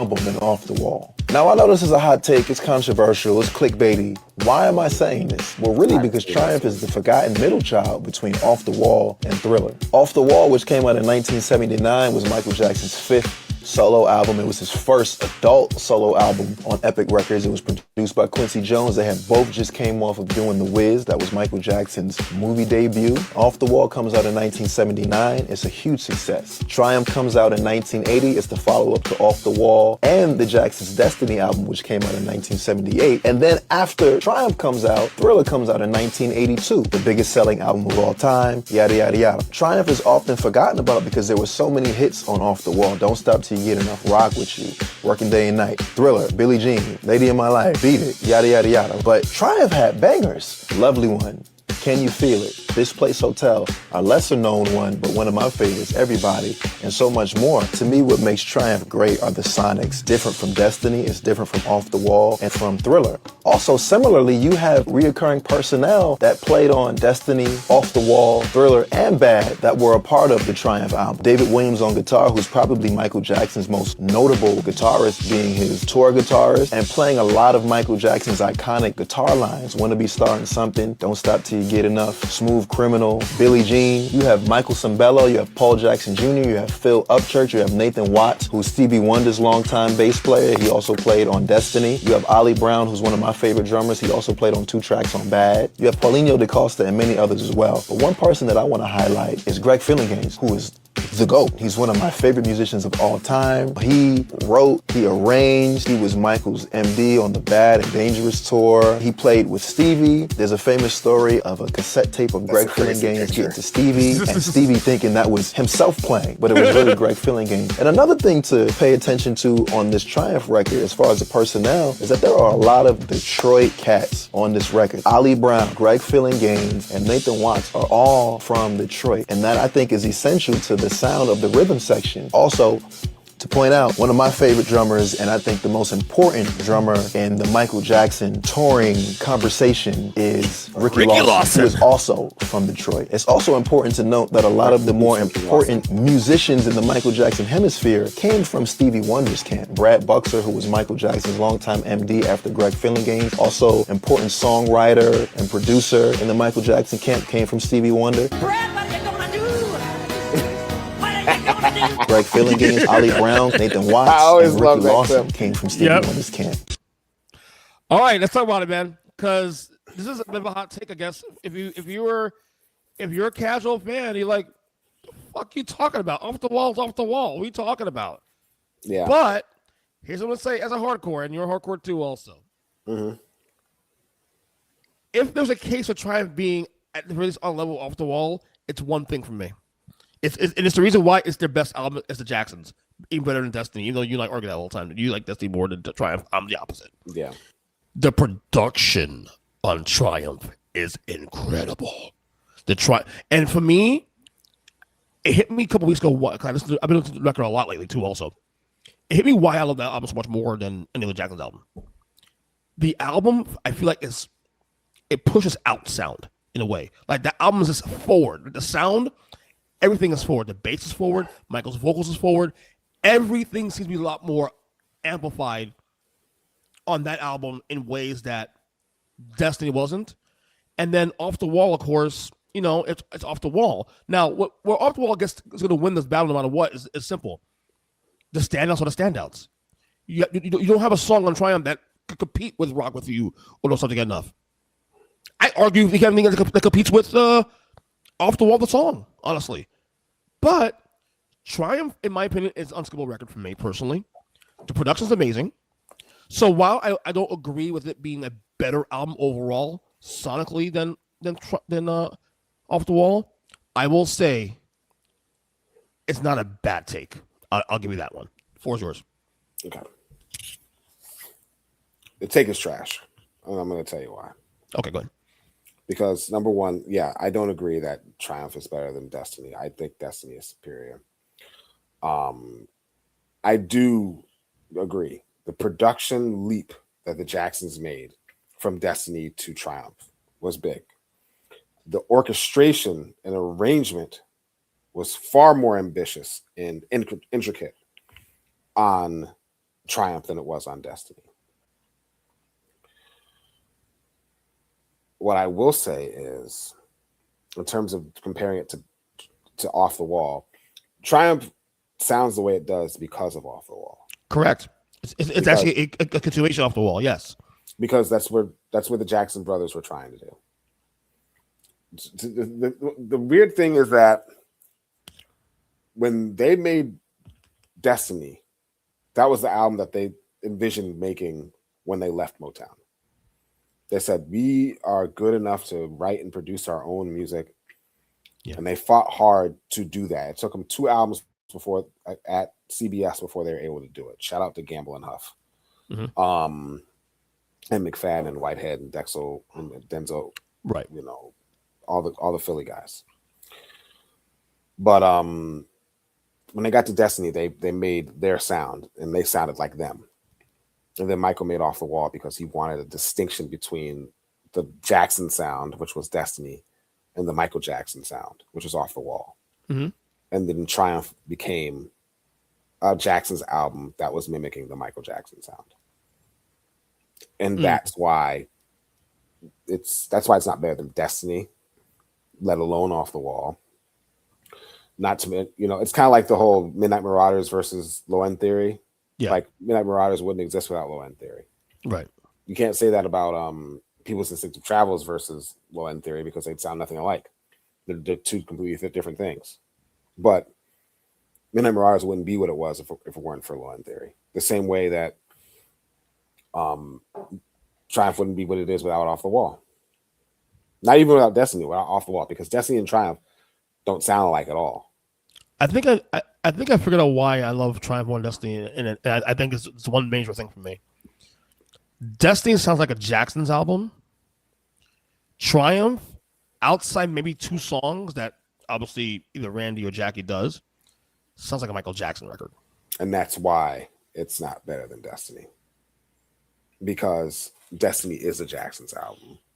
And Triumph is a Michael Jackson. Like Michael does sound so much more confident on Triumph as a vocalist. Dude. And that's Destiny. That's the other thing about Triumph. That's the engineering and the mixing on Triumph is it ruined. Is it too loud?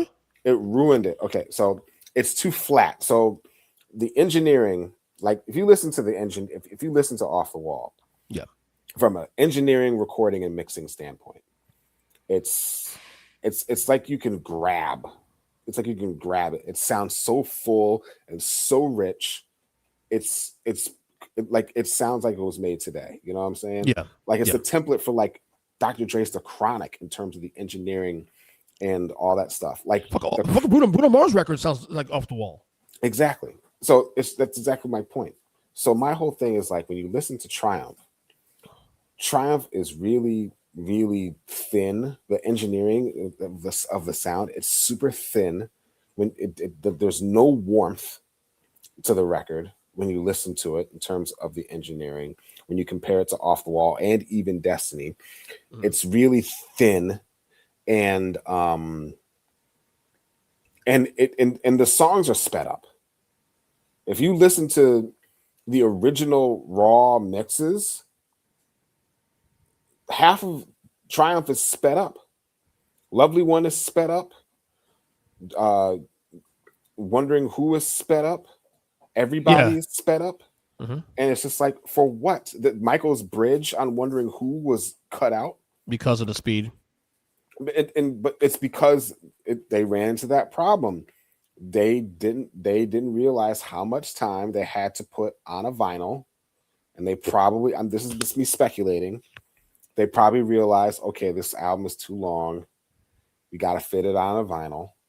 So let's speed up some of these songs. So make it fit. Let's cut the bridge out of Wondering Who so the song can fit. There's been speculation that Michael wanted his voice to sound higher, which doesn't make any sense because I don't know why it's high enough as is. Not all the songs are sped up. Can you feel it? Heartbreak Hotel. If you say This Break Hotel, you're a communist. I'll never say that. I never say that. So that's terrible. But Heartbreak Hotel is not sped up. Walk Right Now is not sped up. I would argue Heartbreak Hotel sounds better sped up, actually. The tempo sounds better sped up, but the key is different. When they speed it up, the live version makes it that way for me. It changes the key. So Right. when you listen to the raw mix of Lovely One, the raw mix of Wondering Who, and the raw mix of Everybody, neck and neck with the actual final album version, it sounds like, you remember like when you had your cassette tapes and you would make it so it sounded like the Chipmunks. Yep. That's what that sounds like. And I always thought it was weird because because I heard the Jacksons live, which is the album that came out after Triumph. 81.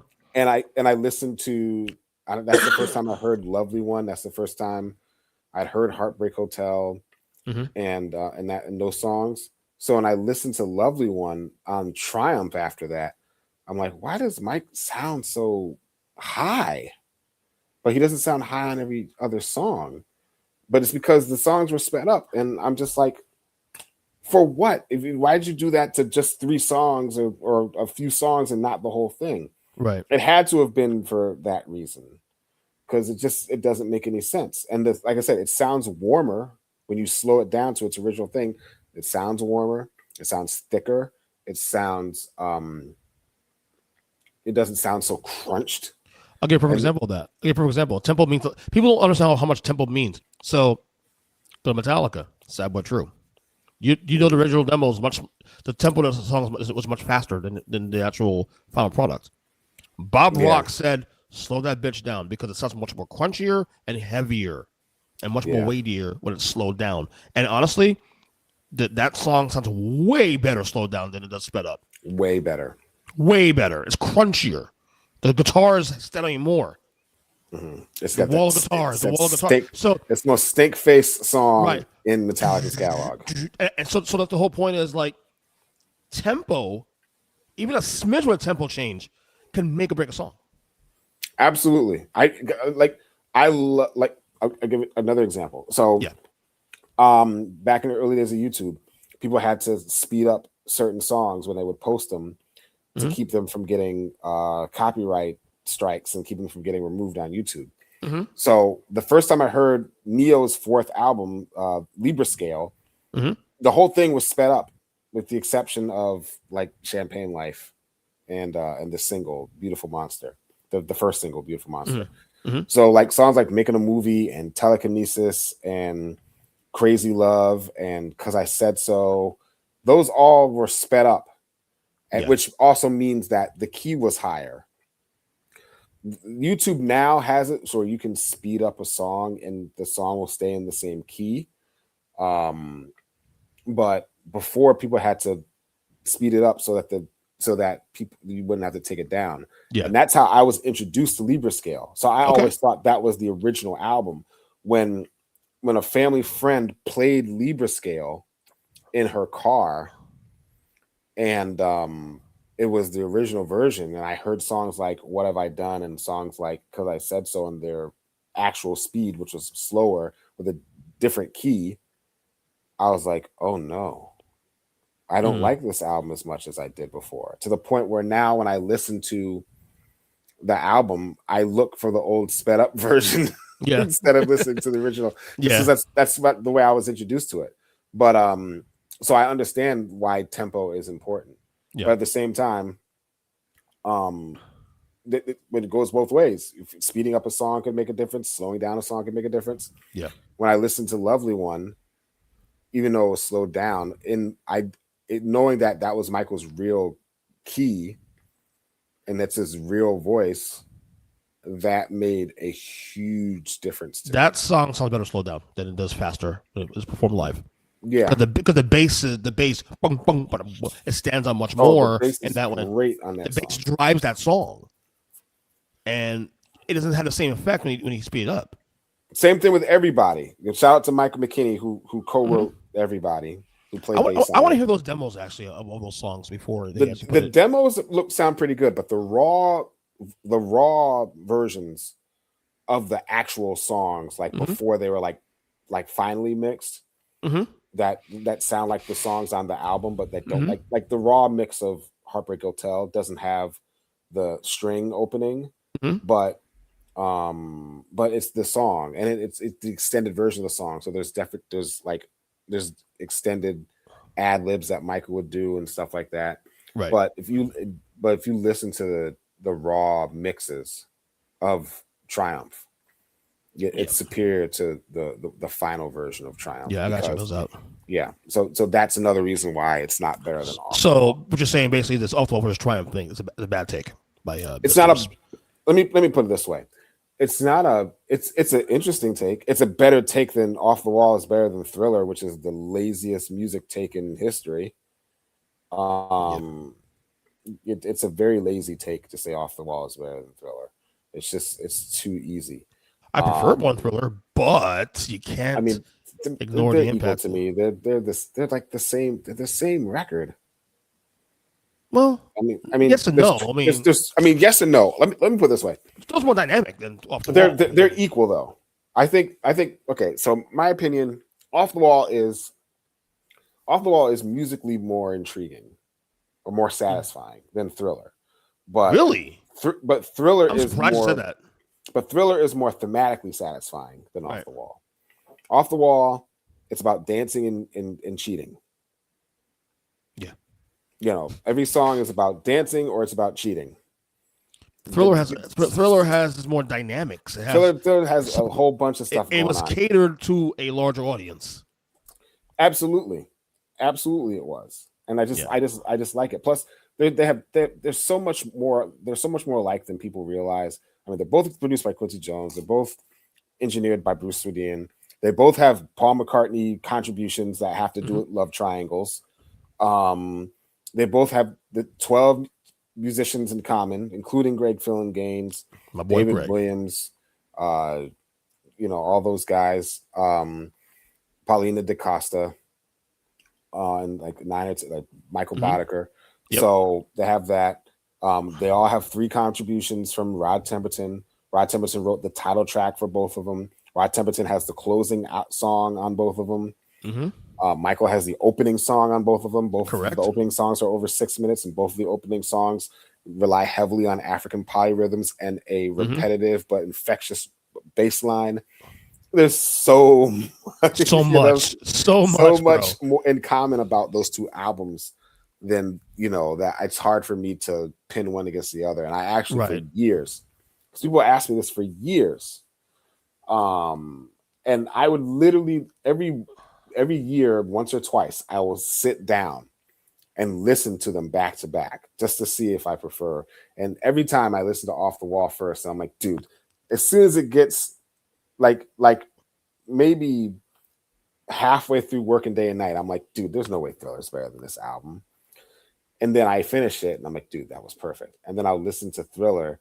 Once I get to Human Nature, I'm like, oh no, this is pretty airtight as it gets, yeah, right. So, another thing, both of them, the main ballad on them is written by a white guy who wrote about a white woman in distress, right? Because Human Nature is written by Steve Porcaro, who wrote about his daughter who had a bad day at school, and She's Out of My Life was written by Tom Baller, who wrote that after he just passed away recently too. Also, like a week or 2 ago. Tom Baller passed away. I thought he passed away a couple days ago. Hold on, let me make sure now. Oh no, hold on. Let me make sure. I'll tell you now. Hold on. I gotta. Tom Baller, Baller. Tom. Yeah, he died. He died March 2nd. Yeah, March 2nd. He died. Folks, like I said, he was a Yep, March 2nd this year. Hold on, cut out a little bit. Hold on. Oh damn, man. He did die. Gosh. Yeah, that sucks. 82. Oh man. By the way, she died alive was that does suck. You know that, right? Did you know that? Yes. And Quincy talked him out of it, and they held on to that song for almost 3 years before they gave it to Michael. That's interesting. Because Quincy was holding out for the right singer. That is because Quincy knew Sinatra. He's like, Sinatra will do it anyway. But Tom Baller also, Tom Baller, wrote She's Out of My Life. He also replayed the Synclavier stock beat that is the intro of Beat It You know, doom, The beginning, right? doom, doom. He replayed that. That intro is legendary. He also was legendary, and he also was a huge part of the arrangement on "We Are the World." If you watch we talked about this when we talked about the Greatest Night in pop. 2 years ago, we did that podcast. Yeah. And I had no idea Tom Baller was the guy that was responsible for putting all the soloists in order. Like, genius. Genius. Shout out to Tom Baller. Right? May he Absolutely. rest in peace. All right. Speaking of geniuses, last thing we get out of here. They just released the Rock and Roll Hall of Fame nominee list. 17 acts up for a chance to make history. I'm gonna run through these names. I'm gonna go through the first list here of the first time nominees, and some of these may surprise you actually, based on how long they've been performing, and yet that was the first time on the ballot. So you already know how to put this one. Phil Collins, first time on the list. Wu-Tang Clan, Lauryn Hill, INXS, Pink, Shakira, Jeff Buckley, Melissa Etheridge. These two surprised me too also. New Edition and Luther Vandross. First time on the ballot. Okay. All right, that's crazy. Yeah. And then you have okay. Then you have the real quick. Then you have the returning nominees: Iron Maiden for the third time, Oasis for the third time. This is probably the shockest of all shocked. Mariah Carey for the third time has not gotten in yet. You have Joy Division / New Order for the third time as well. Billy Idol for the second consecutive year. The Black Crowes for the second consecutive year, and Sade for the second time. This is a very deep potential class here. This is a very deep class. Here's just some of my thoughts as we talk about this as our last subject. Go ahead. Here's some of my thoughts about this. I want to start with Lauryn Hill real quick. Okay. A lot of people might think that Lauryn Hill doesn't deserve to be in because she only did one solo studio album. Yeah. And by all accounts, group success and solo success are measured separately. Absolutely. So the things she did with the Fugees wouldn't count, even though they only did 2 albums themselves. Even though she can't use that as a launching pad to get her in. Right. It's from when her first album or first single. Right. Was I agree. released. 100%. So just like so that's what that is. So that's why you have so many people that are in the Hall of Fame more than once. Like I think Eric Clapton's in 3 times. He has a record, I think. He has the record. He's in as a solo artist. He's in as a member of the Yardbirds, and he's in as a member of Cream. Okay. So here's what I'll say about Lauryn Hill. For those who might think that Lauryn doesn't deserve to be nominated because she only has 1 studio album, Janis Joplin is in, and she had 1 studio album during her life, and the second album, her album Pearl, which is her most famous album, was released posthumously. Biggie is in. He had 1 album released in his lifetime. His second album, Life After Death, was released posthumously.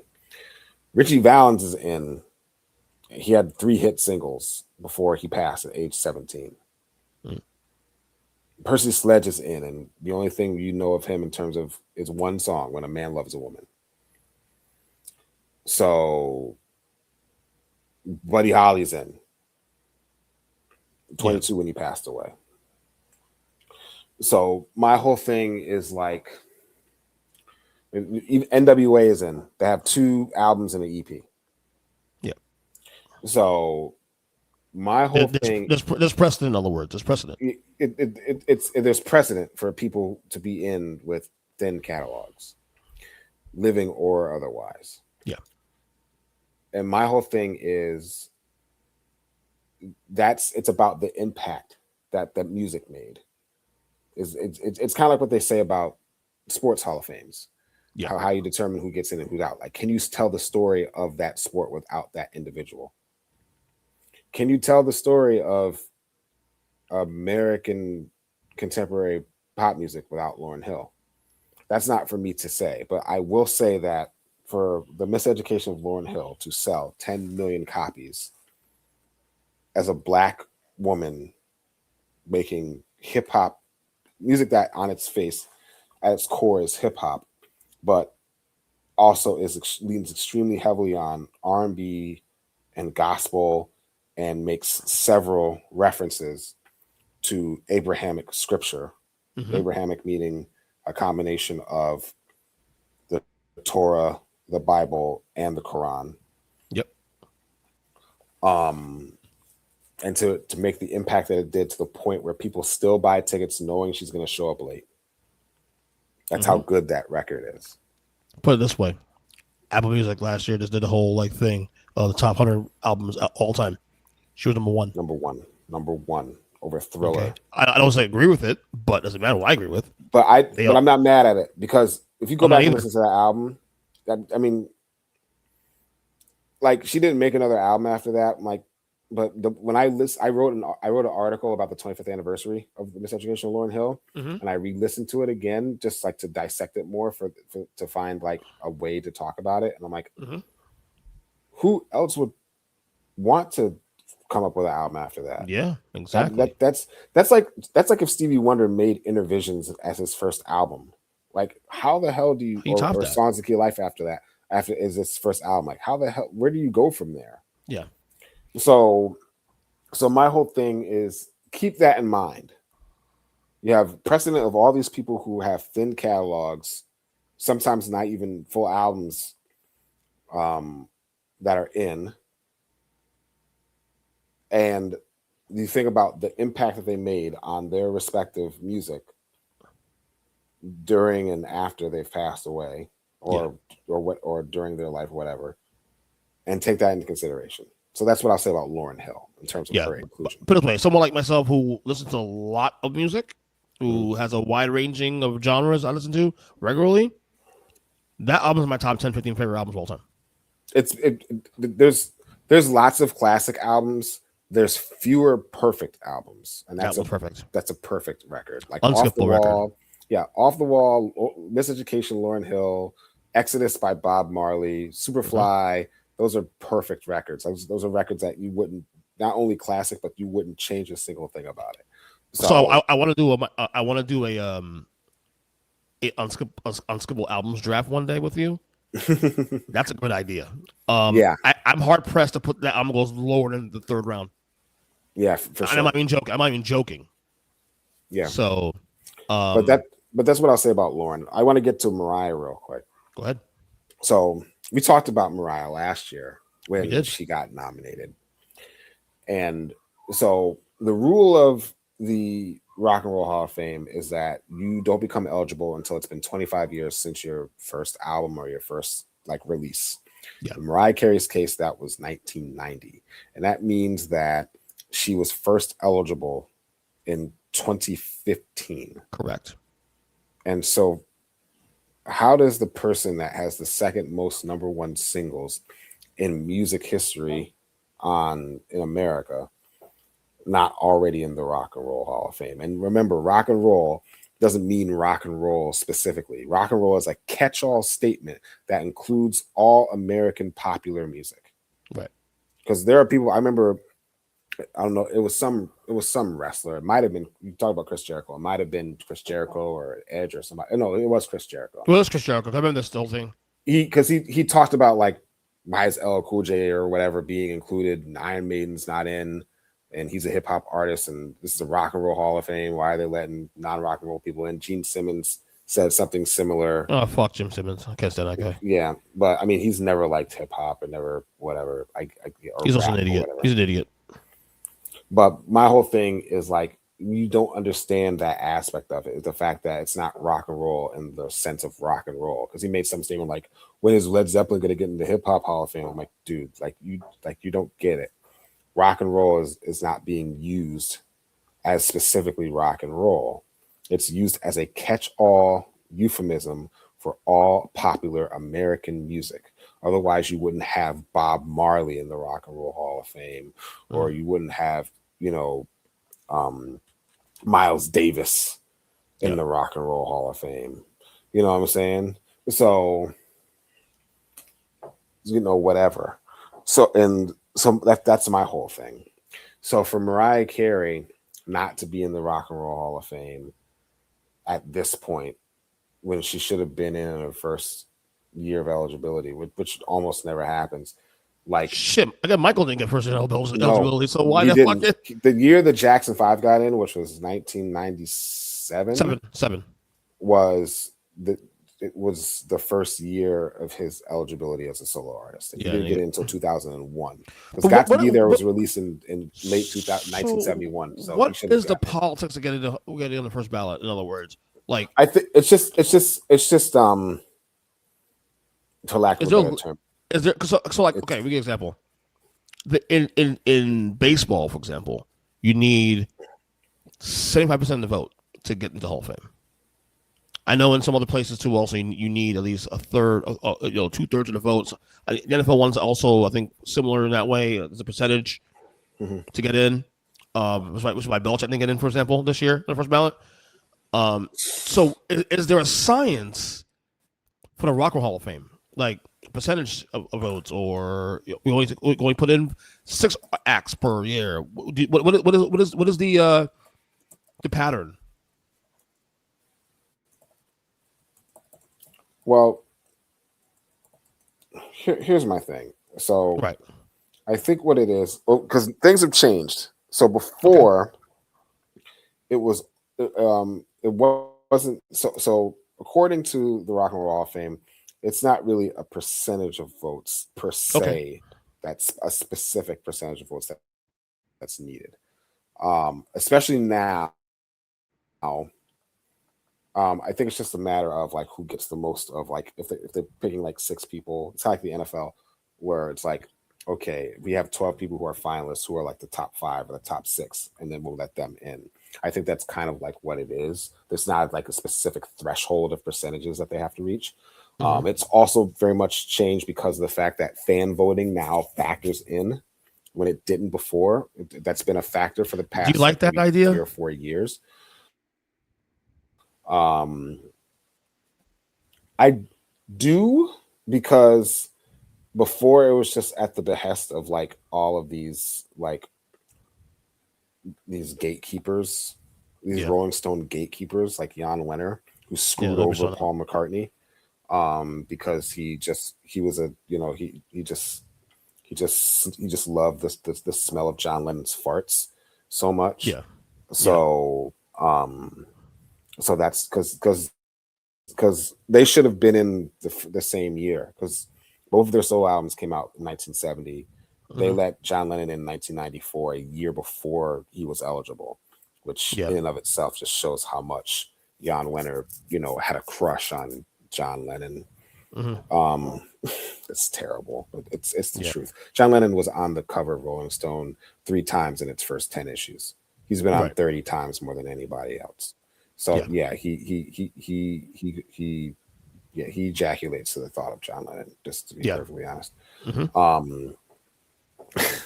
So, and he had a conversation. That's terrible. I shouldn't have said that, but whatever. No, it makes sense, because he's a piece of shit.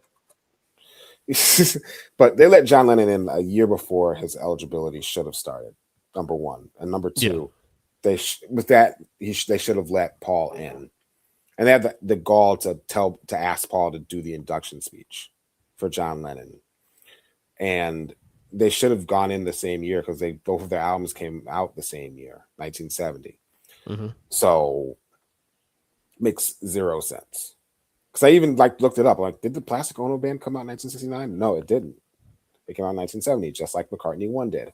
So they should have both got in the same year. At the very least, they should have let Paul in 1995, which would have been his actual first year of eligibility. He didn't get into 1999, a year after his wife Linda passed away, who should have been present because of the fact that Linda was on those first, I said 10 albums. I think all but McCartney 1, Linda was a contributor on all those Wings albums. So, and the album they did with Paul with Ram. So she should have been able to be present for See That. Unfortunately, she passed away of cancer the year before, which prompted Paul to give that very angry, drunk speech, filled with so much grief. So I think that there's just so much gatekeeping with the Rock and Roll Hall of Fame that's very similar to the way that people gatekeep the Major League Baseball Hall of Fame. Oh, that's the worst one. Which is just, I don't even get me started on that. I have a history of rants on this show alone. That's 15 years. Don't call that even Hall of Fame. Get me Don't be started starting on that place. Yeah, because like they're so high and mighty about steroids. I'm like, first of all, and this is the only thing I'll say about it, we know for a fact that there are people with steroids that are in the Hall of Fame. Yep. We know that for a fact. Pudge Rodriguez, he's in. David Ortiz, he's in, and a bunch of other people that I won't name other than that. But they're in. And if you're not going to let other people in that did it, then you need to kick the people that are in out.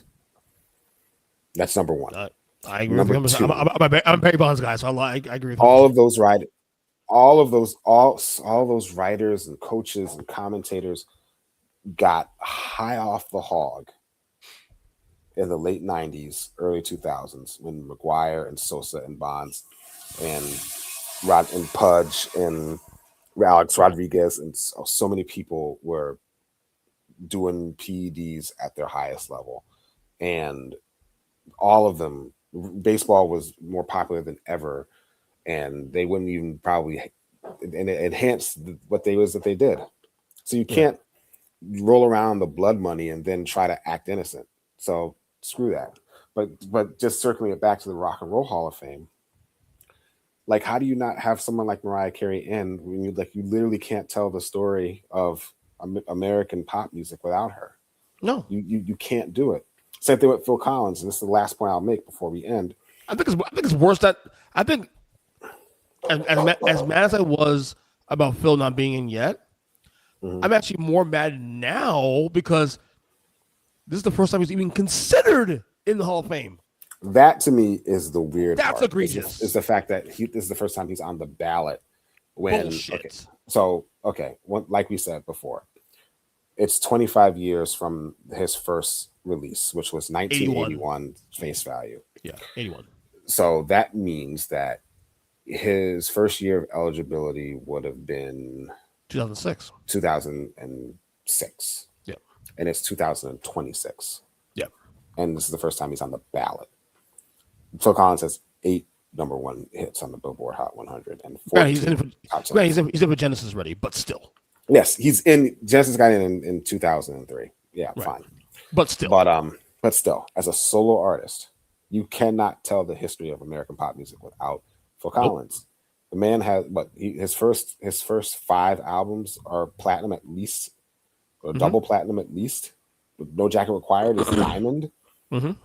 One album of the year, one producer of the year. He's got 8 number one hits as a solo artist. He's got 14 or 16 top 10 hits as a solo artist. Produced for other people, produced Philip Bailey, produced Frida from ABBA. Just like, come on, like, how do you, like, was a very distinctive, not just, drummer. Like, his drum sound was innovative, the gated snare. He's responsible for a whole like sonic revolution rhythmically in American pop music because of him and Hugh Padgham. And so that in and of itself is worthy of consideration.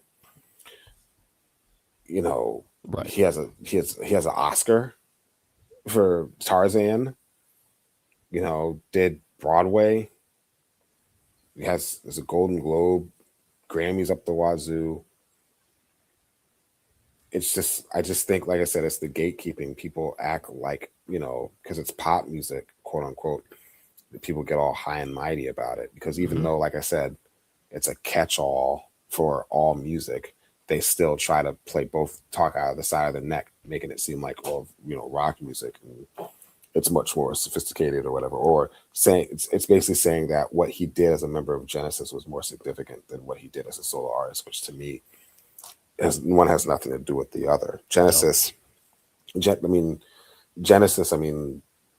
deserved to be in the Rock and Roll Hall of Fame largely because, and it has largely to do with how that era where Phil became the lead's vocalist. It has a lot to do with the fact that they're in. I mean, no disrespect to Peter Gabriel, but because those early Genesis albums are held in high regard by fans and critics, particularly albums like Lamb Lies Down on Broadway, Selling England by the Pound, Foxtrot, Nursery Crimes. Right. But once Phil came in, he immediately made a big. I mean, Trick of the Tail sold more. His first album as the singer sold more copies than all of their previous albums with Peter combined. And it wasn't even like that huge of a hit. They didn't have their first big hit till 2 albums later and then there were 3 with Follow You, Follow Me. And that was just like a top 30, top 20 song. So they didn't really hit the big time until Duke, when Misunderstanding became a big hit, which was written by Phil. Great song, by the way. Great song. Awesome song. Love the hook. Yeah, that came from, Phil said that song is a combination of Motown and the Beach Boys. I can see it. I can hear it. Yeah. So my whole thing is how dare you keep him out when he's done so much for American pop music? I mean, even as a British musician, but there's no way that he shouldn't have been in already as a solo artist. And I think he should get in because, number one, it's long overdue, and number two, that dude we're gonna lose that dude soon. Yeah, he's not doing well health-wise. He's not doing well. I mean, if you there's a great documentary about Phil on Drumeo on YouTube page, and the man played himself into dust. I mean, just like is that why he's sick is now? Is that why?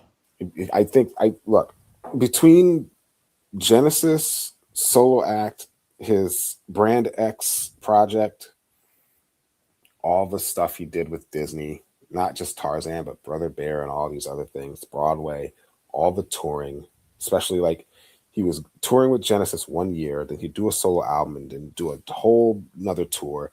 Next year, do the same thing over and over again. He messed up his wrist, he messed up his neck, he messed up his back. So you're saying he worked himself into this condition?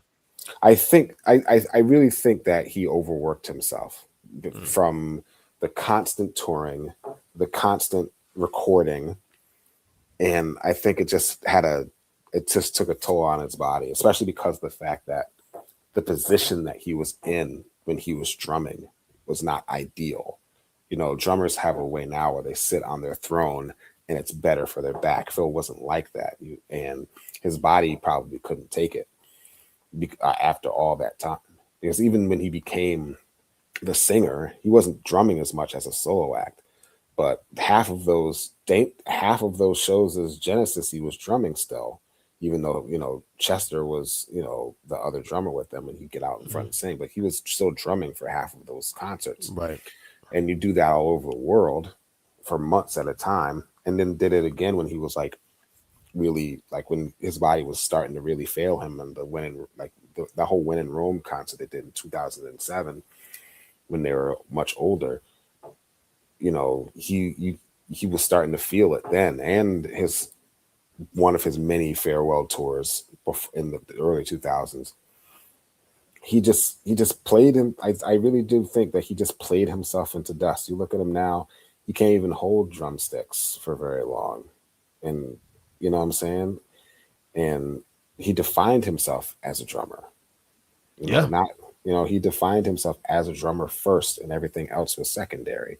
Yeah. So for him not to be able to do that, I mean, he literally on his Going Back Motown project, he had to gaff tape the drumsticks to his hand because he couldn't hold them because of his wrist and back injury. He had to literally gaff tape the sticks to his hand because committed to his art, man. They would fly out of his hand, and he couldn't do any subtle sort of ghost notes and stuff. So he really had to do that's how committed he was to be able to. Amazing. I think it's in this year. I think it's in because I think the urgency of his health. This could be his send off, if you will. I'm not trying to say he's going to die anytime soon. I'm just saying, but who knows at this point? Yeah. I'm gonna just like I'm just gonna do a rapid thing real quick, and we can end on this. I want to pick the top 5. We'll do top 5 people who are nominated this year, who I think should get in. So Phil. Okay, so let me just look at the nominees here real quick. That you spouted out. Just real quick. It's crazy. I want to be more positive about it. Because I'm looking at it, I'm like, nope, you don't get in. Nope, you don't get in. Nope, you don't get in. Like, I don't want to like do that. So let me just By the way, as you're looking right now, I forgot that because I'm just looking right now. It's like so okay. No, I was saying I was looking at the. You forgot the artist the most. You mentioned earlier Diamond albums. Garth Brooks has 9. Yeah, 9 Diamond records. Then the Beatles and Zeppelin. Then they have a 5-way tie between Eminem, Shania, Whitney, Eagles, and Michael. That's pretty crazy. Yeah, that's insane. Michael should get 4 soon though. I think Dangerous has got updated. Shout out to Chris Gaines too. Yeah. Dangerous. Yeah, Dangerous right now is currently certified at 8, but it should probably be 10 before the end of the year. Yeah. And that'll be number 4. Yeah. For him, because Off the Wall, Thriller, and Bad are all Diamond. So it's sick because Off the Wall of the first 4 albums. So here's Off the Wall sold less than Dangerous Worldwide, but it sold more in the States more than Dangerous. That's weird. Fucking weird. I don't get it. Yeah, they're both. Yeah, they were both about 7, 8 for a long time. I'm glad Off the Wall finally got certified as Diamond. Yeah. It deserved to do that, and that's the other thing I tell people all the time is like if Off the Wall was so much better than Thriller, how come Thriller has so much more copies than Off the Wall? Because people would go back and listen to it and buy it, but that's not the case. But I digress. Mm-hmm. Yeah. Top five. So here's top 5 people who I think I should get in. Okay, number 1, Phil Collins. Number 2 is Mariah Carey. Number 3, I'm gonna say Iron Maiden. You know, they very good. That's the correct answer. They put in their work. They deserve to get in. I'm actually gonna say New Edition, number 4, just because of the impact. I mean, they're another group who has a catalog that's kind of like, they have 6 albums, but since 1983 they only have 6 albums. But I think that if you think about the impact of New Edition on other male groups and even hip hop, I mean, the way that they were, all the splinter cells that they did with other members of the group, that paved the way for people like Wu-Tang to be able to have all these different MCs have different records on their own and have success. New Edition was a big part of that. So that's be my 4th pick. And then 5th, doggone. It's between Joy Division and Sade. I think I'm going to lean towards Sade, and I'm going to tell you why. Because Sade, like I said, they have a thin catalog too, but every time they drop, they go platinum. And they have a very unique style that is so identifiable that anybody that is remotely similar, even on the surface, will automatically get compared to Helen, the lead singer of Sade, because Sade is the band. It's not just the woman. I was 3 or 4 years old ago where I learned that. Yeah. So you think I would know that? Someone says you think I know that, but wow. Yeah. But like people like Janae Aiko, people like Snow Allegra, people are like, oh, that's some new Sade. I was like, saying, like, when you get people talking about you like that, then that says something. Yep. So those are the people that I would say that deserve to get in. So Phil Collins, Mariah Carey, New Edition, Sade, and Iron Maiden. I have the same 5. Well, same 4. No one I'd probably swap would be I would take out Sade and put in Luther Vandross. I think Luther Vandross is a great pick too. Yeah. Luther's, like I said, one of the most distinctive singers of all time. Very underrated songwriter and producer. First time come out 83, 84, 85, maybe 81. 1981. There you go. You do same like Phil. You doing 45 years ago. Come on. Yeah, and that's just his solo record. He had a group called Luther that's from the early 70s.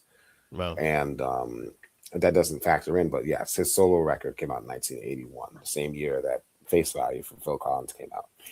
And, you know, he's had great hits, but like I said, it's his impact as a vocalist, as a producer, you know, producing for Aretha Franklin, producing for Cheryl Lynn, for himself, being a really big part of David Bowie's transition out of the glam rock sound he was doing into like his Thin White Duke persona when he was working with him with on Young Americans project, not just doing background vocals, but doing vocal arranging and vocal producing on the Young Americans project. So that had a very profound effect on one of the most important rock and roll artists of the night of all time, but particularly in the 1970s. Yeah. And like that transition from Diamond Dogs into Young Americans and Station to Station, Luther Vandross had a big impact on Bowie at that time, musically. So, you know, who knows if David Bowie even is open to working with Nile Rodgers years down the line, because Nile Rodgers and Luther collaborated a lot in the 70s, and because Luther was like the godfather. He was like Don Corleone of background singers in New York City, right? During that time. So who knows if David would even be open to working with Nile Rodgers if it weren't for Luther Vandross. So yeah, that's an excellent choice. Rest in peace to Luther Vandross. Yeah, I miss that guy. I mean, obviously, I was reading up a little while ago how he died and stuff, and I was reminded diabetes, hypertension. Yeah, he had that stroke before, the year before he passed away, so he couldn't sing anymore. And that scares me because I have both as well. You know, I'm under control now, obviously, because but before I did not take care of myself until 3 years ago. So every time I think of Luther, I think of that all the time. Like, fuck, I gotta get myself. And he wasn't taking care of himself the way that he should have, though. He was just too much yo-yo dieting, too much him. That also like affected him, his heart and his body when he would those drastic ups and downs where he'd be really, really big and then really, really skinny and then really, really big. That really messes your heart up. So yeah. So, anyway, wow, well, probably one of our longest podcasts ever. This is definitely the longest one. Certainly, in terms of you and I alone doing it. I mean, the one we did Chris, the 90s, the draft was over 3 hours. I know that. Yeah. So do you have anything you want to plug? Now that you're kind of back, I guess. Yeah, I mean, not really. I mean, just follow me at TikTok. I guess you can follow me at TikTok, right? Headphone Addict with the number 1, not the number sign, just Headphone Addict 1. I'm talking about, I got a few videos up. I've talked about. I have this video where I talk about like the albums in an alternate universe, where I talk about how albums started out versus how albums ended up. The first one I did was about Bad, where I talked about the fact that if Michael had it his way, Bad would have been a triple LP with 33 songs called Smooth Criminal, with a album cover of a black lace veil over his face. Yeah, which Walt Yetnikoff said, nah, we ain't doing that. Yeah, Walter Yetnikoff and Quincy Jones. Quincy Jones, because Walter Yetnikoff said no to the cover. Quincy said no to the triple album, and he said no to Smooth Criminal being the title, because he's on record saying that he doesn't like Smooth Criminal as a song, but he also probably didn't like the connection of the word criminal to a black artist at that time, which makes sense. But it certainly would have been interesting. I think that the whole theory behind that is the fact that I think Michael caught wind that Prince was going to do a triple album in 1987 called Crystal Ball, And then Warner Brothers said no, and then he ended up condensing that to the double album, which became Sign of the Times. So he was probably thinking, I'm going to one up Prince, and I'm going to get that triple album that he couldn't get. Very healthy rivalry, huh? Yeah, I mean, like I said, that's just speculation. Because, like, come on, there's not a lot of triple albums anyway. I think you can count on one hand how many triple albums there are. I mean, I can only think of two. I can think of Emancipation by Prince and All Things Must Pass. Like, those like the three triple albums I can really think of in the moment. Yeah. Like I said, also in addition to we have the music lounge we do on this show with the drafts and music stuff. Speaking of the Off the Wall Triumph thing, I want at some point hopefully next week or a couple weeks or so, do a album clash rather between Triumph and Destiny, the Jackson's record. Hopefully get Chris Lacey down with us to do that. So you'll be on here a lot this year. Hopefully get a lot of these music lounge sub pods we do here, of course. Like I just did one last one on Metallica Master Puppets. I want to give a special shout out to Chris because Chris did this dope interview with Brad Sundberg. Yes, last week. Who does the In Studio with MJ series? Yeah, they had a conversation at Disneyland in LA, well, in California, I should say. It's in Anaheim, but yeah, they had a great conversation, great interview. So shout out to Chris for that. You guys should go and look that up on YouTube. And watch that. I think it's on Brad's site In the Studio MJ. Instagram too, also. So it's on there as well. So check it out. Yeah, good job by you, Chris, as always. Yeah. So hopefully we get these projects done going because there's a lot of things. Yeah, I know we want to tackle music wise that we are fired up.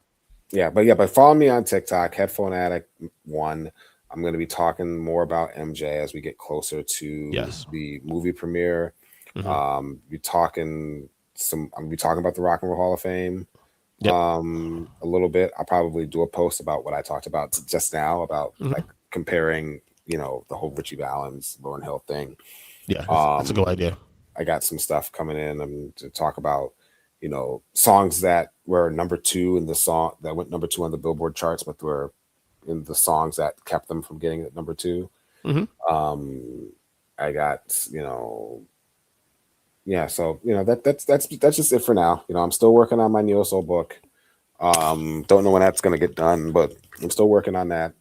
But yeah, just call me at TikTok, Headphone Addict 1, at least for now. We'll see if I keep it up. Please do. I'm enjoying your work, man. So yes, good job, Matt. We'll have you on here soon. Definitely. All right, great. Thanks again, EJ.